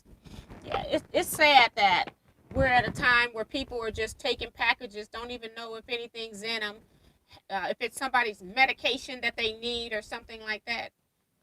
It is bad, the times that we're in, but that's what we're in. And I think, I don't think the pandemic is helping, because I think people who wouldn't normally do that type of stuff is now doing it just out of desperation. A lot of people have lost their jobs in 2020, so you're going to have more people being forced, quote unquote, into crime. So you just never know.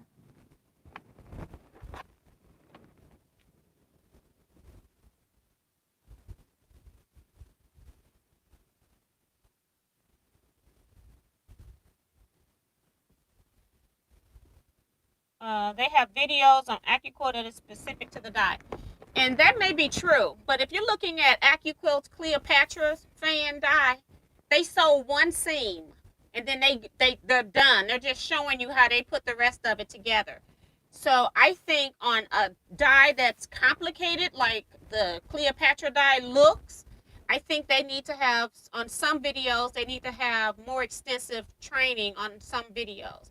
I went looking before I even done my sewing on Cleopatra, and they had the one video where they were selling you the die, and it was not detailed enough for me. Now, I don't know if since they have gone through and added another video, but I'm telling you what I know when I first went looking for instructions, because I would have referred you guys to that instead of me. Even I would have still done my video, but I would have referred you to that and not probably been as detailed in my video if they had a video that was very detailed. So, Yeah, I think the first thing for AccuQuilt is to sell the product. The second thing is the education. For me, it's education. And then if I get a kickback, if you buy anything, it's great. It's not necessary, but it's great. So you got to look at the agenda.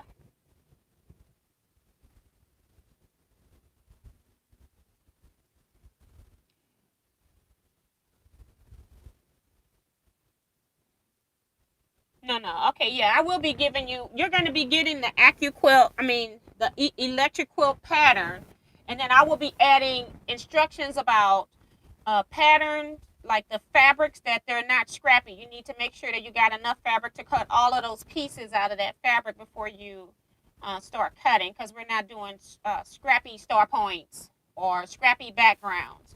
So that's the kind of stuff I need to make real clear on the written instructions.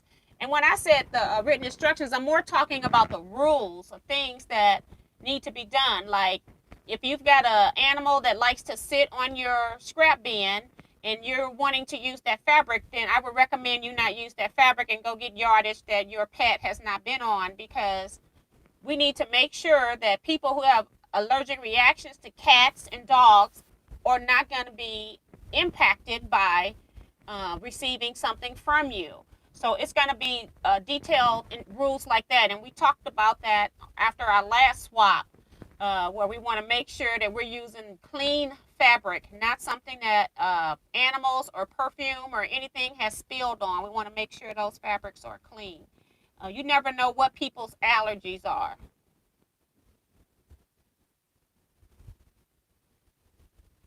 Jackie K says, good night, Jackie. Thank you so much. Ella says, I want to buy one of the golds, but you guys are talking over my head. I think when you get something, well, my thing is, before I even buy a lot of stuff, I tend to go watch videos. So if you're confused, I would recommend that you just Google AccuQuilt strip die on YouTube and go to AccuQuilt site and let them show you how they use the strip die. They'll show you where they're cutting strips, where they're cutting squares, and where they're cutting the triangles and things. I think if you're confused, you haven't gotten enough information before you made a big purchase. The other thing that I do is I have a lot of dies because I tend to wait for the sales, and then when the sales hit, I buy big at sales. So I may not buy anything from AccuQuilt, but maybe once a year before the holidays come up. And then when the holidays come up and I try to see now which is going to be the best sale for me, then I'll go in and make my big money purchase on my dies. But like they had those dies up to 32% off, Go Dies. They have Studio Dies up to 55% off. That's the time to buy your product, because that's when it's going to be cheapest. So I wait for them to do a real sale and not 20 or 25% off of a die, because the dies are expensive. So every percent I can knock that up, that's the best time to buy those dies. um, and you're absolutely right, Mario. He says, and no cigar smoking environment either, please. Yes. And if you are smoking, please make sure that you have figured out how to get the smoke smell out of your blocks, because we had a few that had that as well. And it's not you don't tend to smell it, but it's the people who, like, I have an allergen to smoking, and then it's like mold and mildew and then outside pollen. So I know what mines are. And I have brothers that smoke, and they get in my car. I have to let the windows down when they get in my car. And then they, of course, want to smoke in my car. I go, you can't smoke in here. It's enough that you're in here. So, but yeah, people have different allergic reactions to different things, and you just don't want to put somebody in a hospital with something. You don't know the severeness of their allergy, and they're probably not even thinking about it initially, and then they all of a sudden start having an attack and don't know what it is. So you're correct about the smoke, but I'll be making sure that all of that's in the video as well. And that might be another thing I need to do, is rewatch my live where I talked about all the different things that could be problematic in a swap, and then I probably need to start typing that information up. Don says, what about if some pre-wash and others don't, and they shrink at different rates? I'm a pre-washer. Now, I used to pre-wash all my fabrics years ago when I started sewing 1986, I pre-washed everything. And that was because fabrics were made a lot different then. I find that all of the fabrics shrink, no matter if you pre-washed before or after, because I did a wash test on one of my quilts for you guys. And it's not going to matter because the fabric is made so much better now. So I have even used and made quilts where some of my fabrics were pre-washed because they're from my older stash, and some of them have not been washed because they are from my current stash.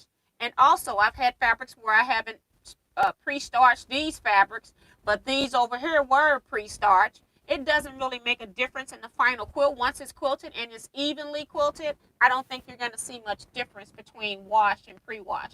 Now, if you're using some reds and it's one of those reds that bleed, or if it's a green or a navy that bleeds, then you may need to pre-wash your fabric if you need to. But most fabrics can just be used straight off the boat. Matter of fact, you buy pre-cuts. They're not pre-washed. And if you do pre-wash them, you're going to have to recut them. So then what was the point of buying a pre-cut? So I don't think it's a big deal myself.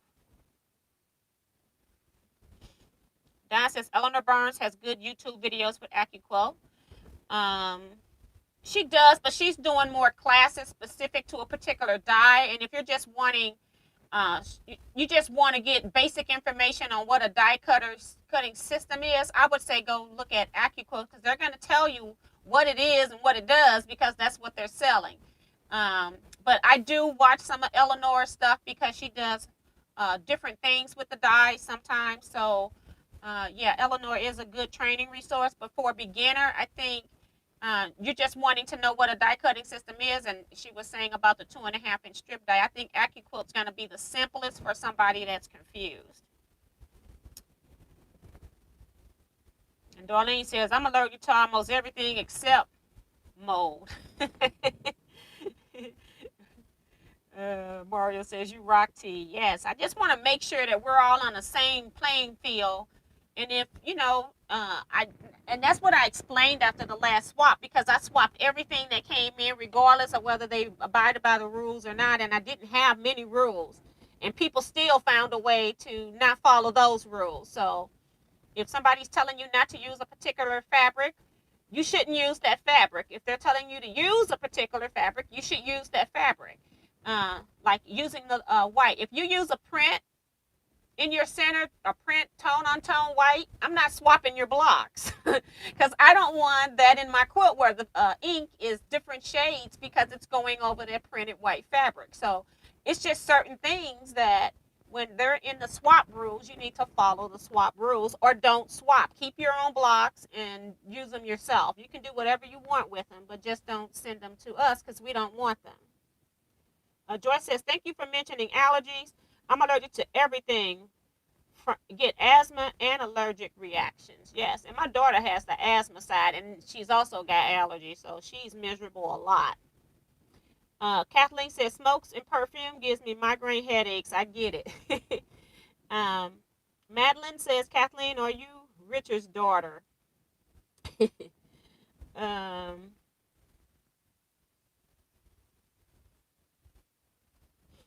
Mario says, I already pulled out my 4 colors, just wondering how much I need of each. And that's the hard part, because I haven't calculated that. And I might can see if I can get EQ to tell me how much we're needing per block. Or I have to sit down and do some calculations, like if you're rotary cutting. And then maybe add, like if you're cutting 2 3/4 inch strips. And maybe I'll add an extra strip. So it'll be way more than what you need. But if you make a bad cut, then you got room to keep going. Like on the A's, those are 2 3/4 inch squares. So if you divide 40 by 3, you've got, you can get like 13, wait a minute, 1, 10. So you can get at least 13 squares out of a 40-inch strip. So I'm just estimating because I'm rounding up. So you probably get more than that. And so then if you know that you're going to make 24 blocks, you need 48. So you have to divide how many you can get out of a strip, and I have to get my calculator to do that. It's too late for me to do numbers.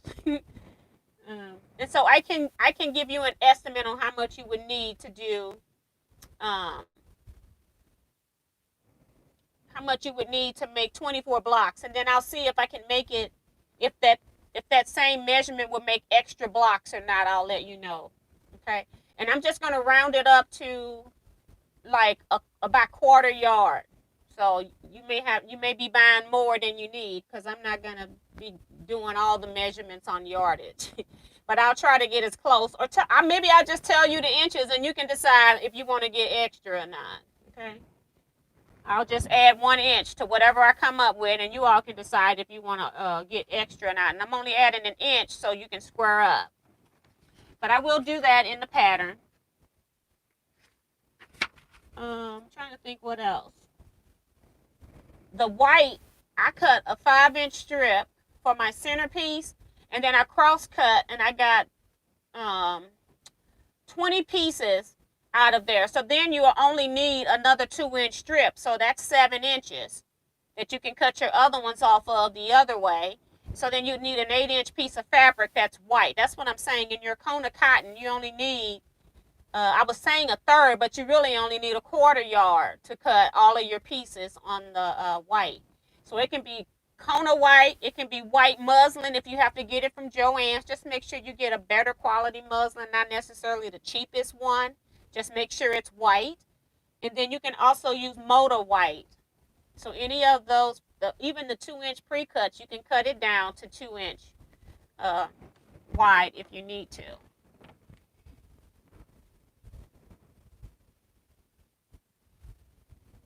Let's see.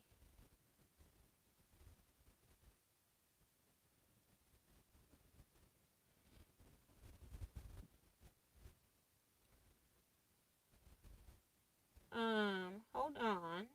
Maria says, bless you, T. I'm very excited. Great. And Kathleen, they're talking to each other. Connie says, had to leave. Back now. I understand for 1 block, white plus 3 colors. Can I make the 24 blocks different colors, or do all the blocks have to be the same? If you want to make all of your blocks a different color, you can do that. I'm just saying that's a lot of work. And it's not going to matter unless you're keeping all the blocks yourself. Because when you send them to us, each person is only getting 1 of your blocks. So when you're making them all scrappy, to me, you're touching more fabric than you need to touch. And so you're going to work a little longer. But if you don't have a big stash and you can just make 1 block, if you like making 1 block at a time and like making stuff that you can just look at as you're making it, making all 24 blocks with the same colors bores you, then by all means go ahead and make all of your blocks different. Make 10 of them this way and 14 the other way, however you want to do it. For me, I'll probably just go ahead and use these fabrics until they're gone, since I just pulled these out to make a test block. They're already pressed, so I'm going to just use and cut my pieces out of here until I'm done. I'm going to probably do it a little different. I don't know yet. We'll see. But I plan to cut from, once I pick materials, I'm going to use that material until I can't use it anymore.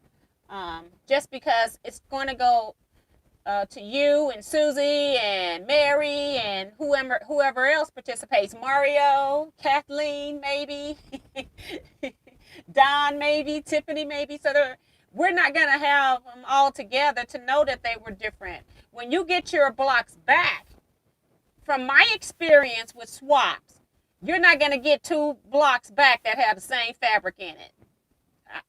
It would be weird, because most people have different fabrics in their stash. And even when I see it, it took me, like, when I was collecting blocks, I bet you I had probably shown 100 blocks before I saw a fabric that I had in my stash. And you all know how big my stash is. So most likely you're not going to get the same block back from somebody else. Let's see.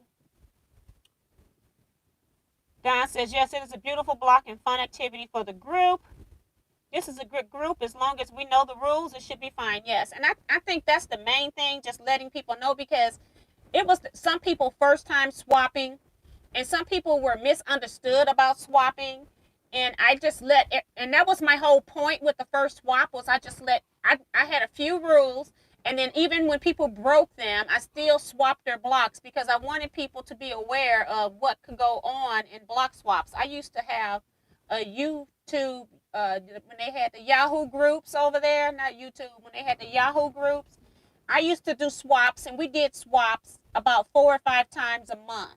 And I know what people can send you. If you tell people to make blocks that only have batiks, you'll have somebody that's trying to tell you that their fabric is a batik. It's like, I know a batik when I see it, and this is not a batik. It doesn't look the same on the front and the back, which is what a batik is. And so you have people that are always trying to figure out how to get by with breaking the rules, but then they want to get nice blocks back, but they don't want to send nice blocks in. So that's why I had got out of swapping, because it got stressful for a period of time. And so I just decided that maybe this isn't for me. I had a great swap group. I had people from the Netherlands participating, Australia, Canada, and the USA. And I was so sad when I had to let that group go, because my people from other countries were sending in beautiful work, and everybody else just want their work, but they weren't sending in the same quality. So, and I had to stop that because it wasn't fair. If you all know anything about me, is that I'm fair. I try to be fair. Sometimes that means I may have to be mean to somebody else in order for me to be fair to the other people. But I try to be fair. So, Mario says, how about shipping fees for the 24 persons? You could use contributions. What I do is I have people include in their package the either postage. You can add the stamps on, but if you're in another country, which Mario is, you probably have to end up just sending money. You just put money in an envelope for your return shipping, and what I do is at the end, when I start shipping all the packages back, then I just use that to ship your packages back. So what I tell people to do is take your package to the post office, but don't seal it. Don't do that last seal. I recommend using priority mail envelope to do that. You can, or a flat rate priority box, because or no, not necessarily a flat rate box, because it might cost you more. But they have a mailing box that's a priority mail that you can get free at the post office in the USA. I'm not sure about Canada, Mario. And they weigh the box, and it's normally cheaper than getting the flat rate box because it's of the weight. And then when they tell you how much that costs, then that's what you put into the envelope to ship back. It may cost a little bit more on my side to ship back, because I'm adding in the people who participated in the swap and that kind of stuff. You're getting other stuff back in your box that you wouldn't have had. So you just put the same shipping in. If I'm causing your shipping to go higher, then I go ahead and take it, as long as your shipping covers what it costs for you to send to me. So that's how we do it. And all of that will be in the instructions. It was printed up in the last set of instructions too. So we'll make sure we have that. And somebody had even said last time, just have people just send like $20 to cover shipping and anything else that, because last time Kevin and I had to add in plastic bags. We had, it was some other things. We had some issues, and so we had a couple of expenses because we had to go and purchase some things because we needed to make sure that the people who had allergens were aware that something was different with this. So it just depends. So I'll think about that. I think people did volunteer. I'm going to go back and watch that other video, because people said just probably have people just send a flat rate, because the average shipping when we did the last swap for USA people was around $13. So, and that's when somebody said just have people just put $20 in their pack to send their mail back. So, but we'll see. Janet says, good night, all enjoyed. Good night, Janet. She's probably long gone now. And Don said, yes, I think we have to send postage and a return envelope for ourselves. And some people got confused with that. The post office took advantage of some people and canceled their stamps. They bought the stamps, put it on the envelope. The post office canceled it, and then put it into the bag. And then when I got it, I couldn't use the stamps because they'd already been canceled. The post office is funny. That is funny. And Don says, T mentioned that last week. Madeline says, how do we find the rules and size and directions? Because this is the first night that we're talking about it. They will be uploaded once I get them ready. This was an impromptu thing I decided to do at 8 p.m. I'm going to do another video that's just going to be about the block swap so that we don't have all the chat comments in it. And then you will have a link to go to my website and download the instructions that will also have the block swap rules. So everybody will be on the same page. And I just need to create all of that. So if it's not up by Wednesday, just remind me again on Wednesday. But I'm hoping that I can, like tomorrow, just do another video and then start making the instructions.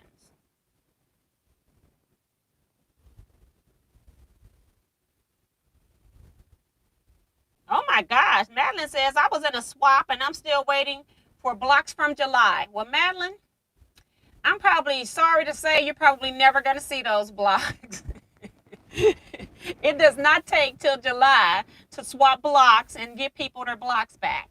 When you swap with us, you're going to be getting your blocks back in April. We swapped last year. We done the month of May was our due date last year.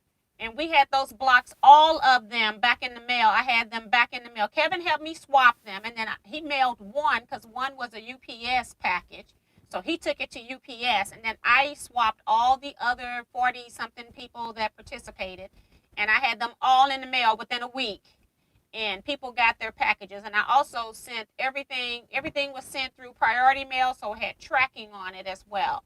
But there is no excuse for a group to swap and your blocks were due in July, that your blocks haven't arrived in 6 months. There is no excuse for that. And I wouldn't use that group again. That's ridiculous.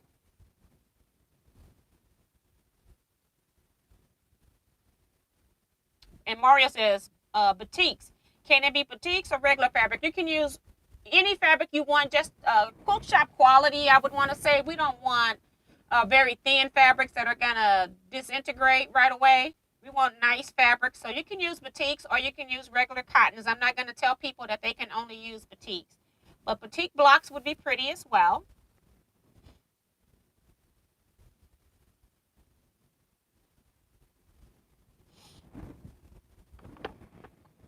I hate when someone sends in smaller than required size. And we talked about that too. I'm giving people a 1/4 of an inch leeway. It can be a 1/4 of an inch too small or a 1/4 of an inch too big. And that's about all I'm going to ask people to try to build into their quilts. If your quilt blocks are 9 inches, then they won't be swapped, sadly. So make sure that you measure your blocks and make sure that they're at least within a 1/4 of an inch either side of being the right size. And I know everybody can't, like I just made this block and mine's is 9 3/8. It's not 9 1/2. So somewhere I've been trying to measure my seams and everything is measuring up.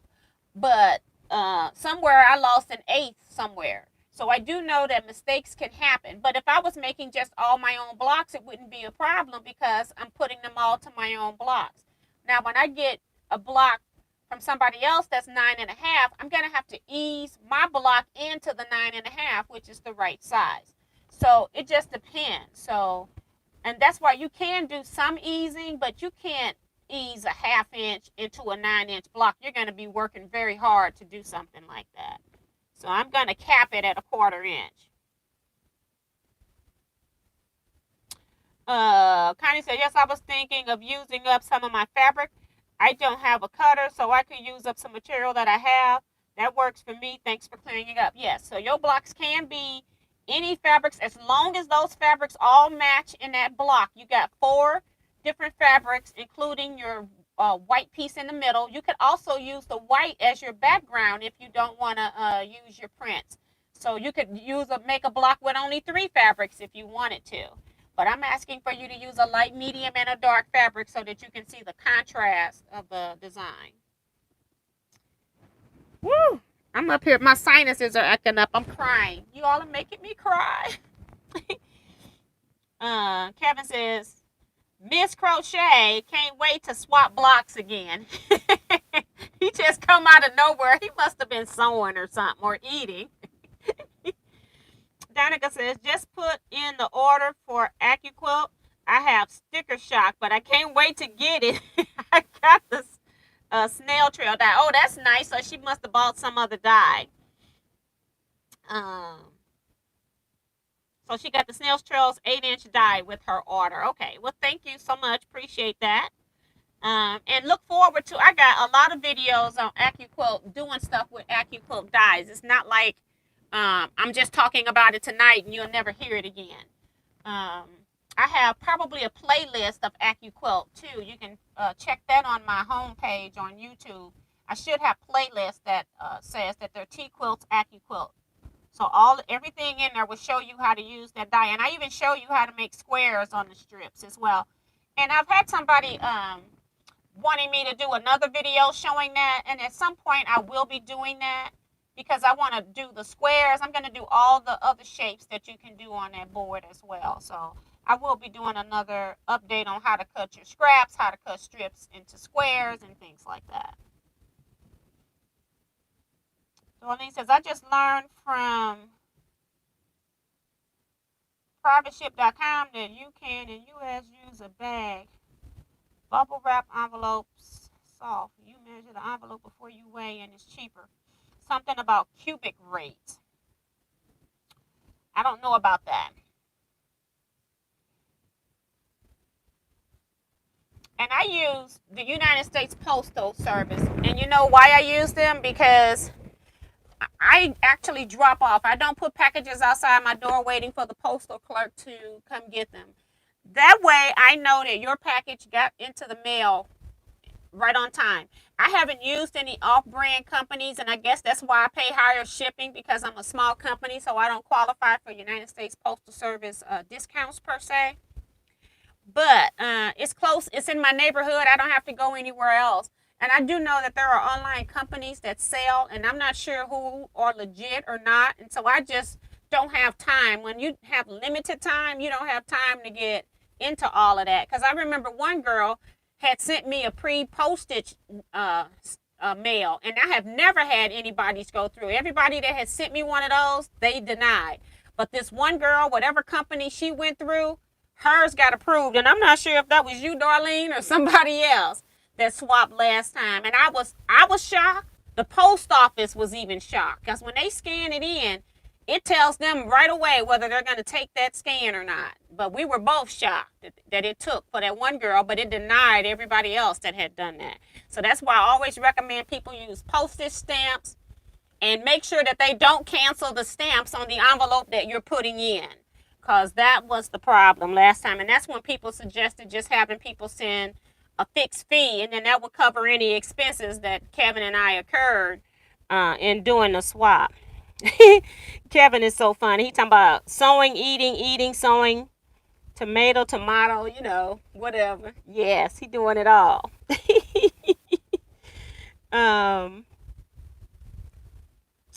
Donica says, thank you. I'm excited. My husband asked what I wanted for Christmas, so that's my present. That's right.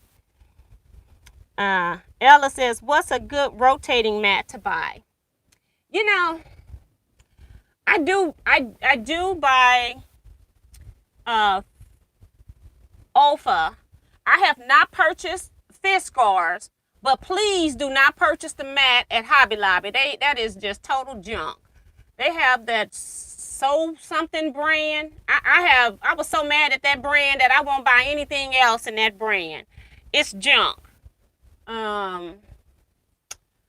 So, and a lot of people say that they've used like Fiskars is cheaper, and Fiskars been in the business for a long time, so I think you can trust them. I just don't have it. I have a square, you know, Ofo does the square.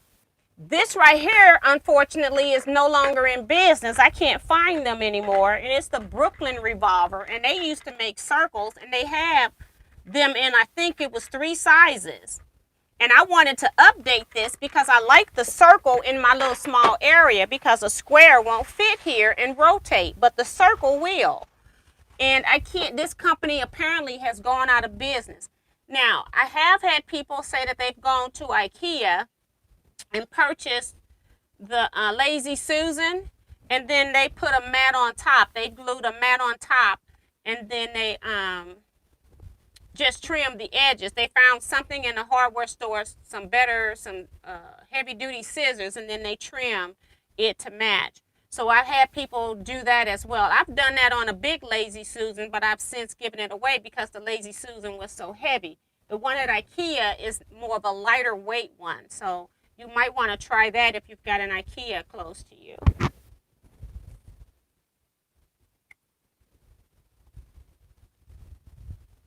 And Linda says Mortelli. I personally don't buy anything from Mortelli just because of a bad sales experience.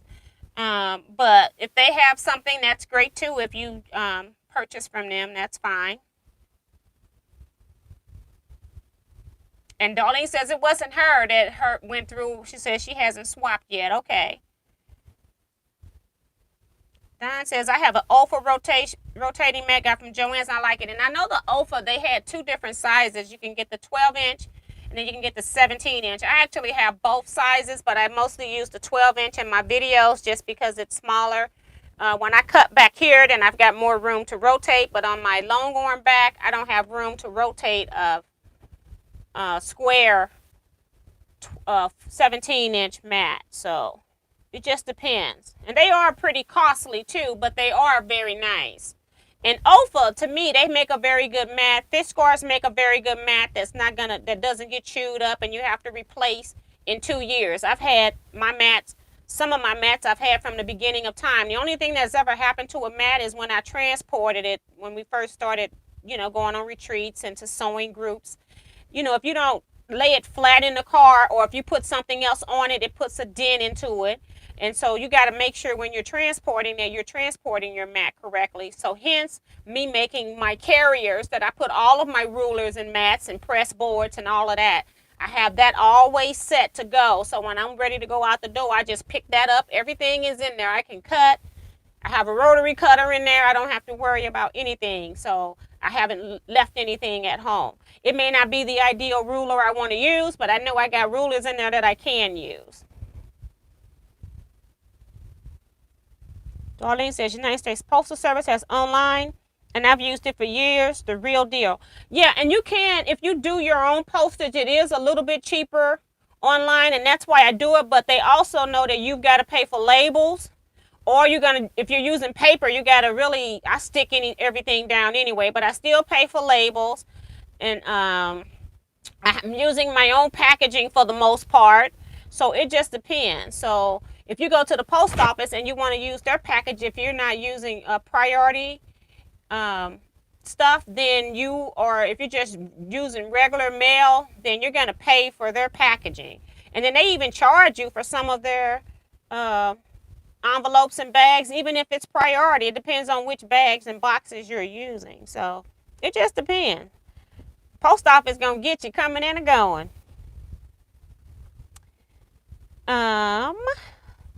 Joy says, I have a Brooklyn Revolver too.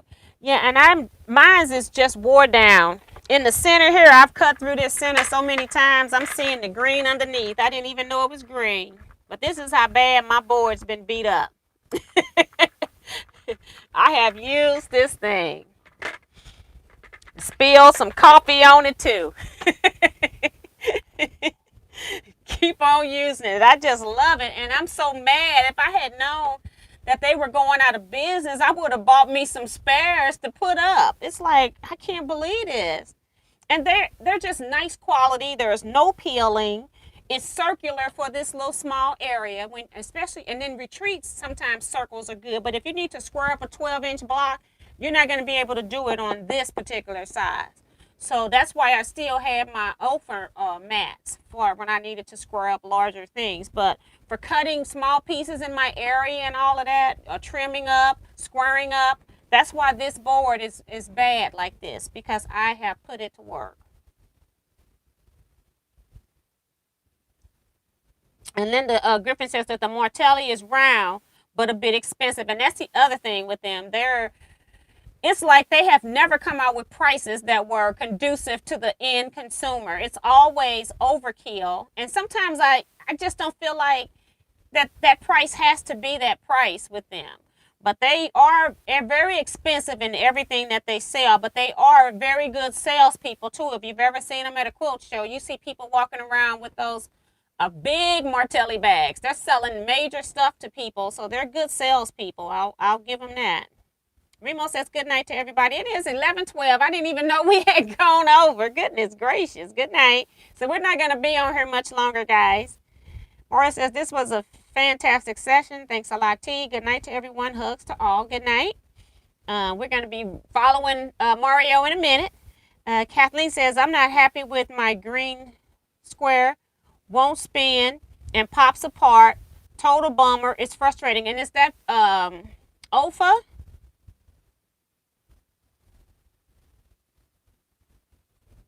Is that OFA that you're having the problem with? And then she's saying, set your square one on top of your round one. I can't do that because when I get to the outer edges, it's not going to be the same pressure because it's going to be hanging off the corner, you know. And so that's not going to work. I don't want to do that and get cut. So I won't be doing that. I don't think. Joyce Baker says, wow. I think she's talking about Kathleen, not hers won't spin. Sheila says, that looks like a cake turner when you're icing a cake. Yes, it does. And I'm thinking, but it's got a mat on top. So you still got to find a way to get a cutting mat on top. And that's the main thing. Now, the Brooklyn Revolver, I think they didn't have lines when they first came out. And I can't remember if they even put lines on them later. But I don't cut by the lines anyway. I cut by my rulers. I'm one of those people that I only cut by lines when my ruler is not big enough. Then I'll cut by the lines. She said, yes, it was OFA. So her OFA mat is being a problem. And again, I've had my mats for so many years. And, you know, things could be changing in the industry. You know, you just never know what's going on in these companies. You know, we're not privy to it until they just announce, hey, we're closing, and that's all we get. So Darlene says, I have a round pink spinning mat, older, no lines, work great. Maybe Sue Daly brand, and I didn't even know that one existed. The one I bought from Hobby Lobby was a pink rotating mat, and it didn't stay on that board, not for one rotation. I couldn't get one cut off that thing. I ended up tossing the bottom piece and just using the top of it as a mat that I can just turn, you know, manually turn. But I just use it as a top cutting mat, but not as a rotating mat.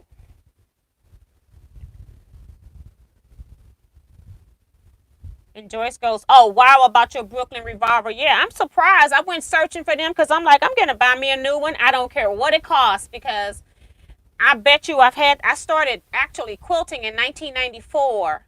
So let's just say I bought it in 2000. So 20 years, that's a long time. I didn't care if it was $100 I was going to buy this mat. I didn't care. And I bought it when it first came out. When things first debut, they're a little bit cheaper and then they get more expensive. Kathleen says, I was thinking about the small square might fit in the middle of the round, but it's like big. You're in the TV. Yeah, it's I'm talking about the OFA. In order for me to cut, I need it bigger than this right here. So that's when I go to my OFA mat, because the OFA, with it being square, I think this might be a 12-inch circle, but let me measure it and see. Don't want to be making up numbers here. So it's a little bit bigger than 12 inches. So this is 12. I'd say 13 and a half. So this is about a 13.5, 14 inch, if they want to call it a 14 inch cutting mat. But when you don't have corners on a 14 inch, you can't square up a 12.5 inch block. So that's the problem with this size. And I don't know if they came out with a larger one or not, but I had this one and I had a smaller one because I was making a lot of miniatures at the time. So they have a small one, and it's probably put up with some project or something. I don't even know where it's at. But yeah, that's kind of what I had, was this size and a smaller one. All right, so we're going to get ready to get out of here, guys. We are, hopefully I'll get a block made tonight. I'm going to go ahead and cut a block tonight, so tomorrow I can go ahead and start recording, so I can start working on the instructions and editing the video. That's going to be the big deal, is getting that video edited and getting it to upload, because I'm having issues with my software as well as issues with YouTube. So hopefully everything will work out. You will have this hopefully in a couple of days. So Sunday, Monday, Tuesday, if not Wednesday. I'm going to say by Tuesday, if not Wednesday. Okay. So thank you all so much. Oh, she was saying that this looks big because it's in the TV. And that's why it's here, because I don't have a lot of space. And if I put the square one here, I couldn't rotate. Whereas this one here, I can rotate. And I even have a flat mat underneath that I'm just got sitting here. So it kind of stops it from rotating right now because it's sitting on another mat. But I do like this here because it rotates and the corners are not going to hit into my piece here. So I have very limited space. So we're going to go ahead and end here, everybody. Everybody stay safe and stay blessed. I will see you all on Wednesday before Christmas, so I'm going to hold off my Christmas cheers until then. But take care, everybody.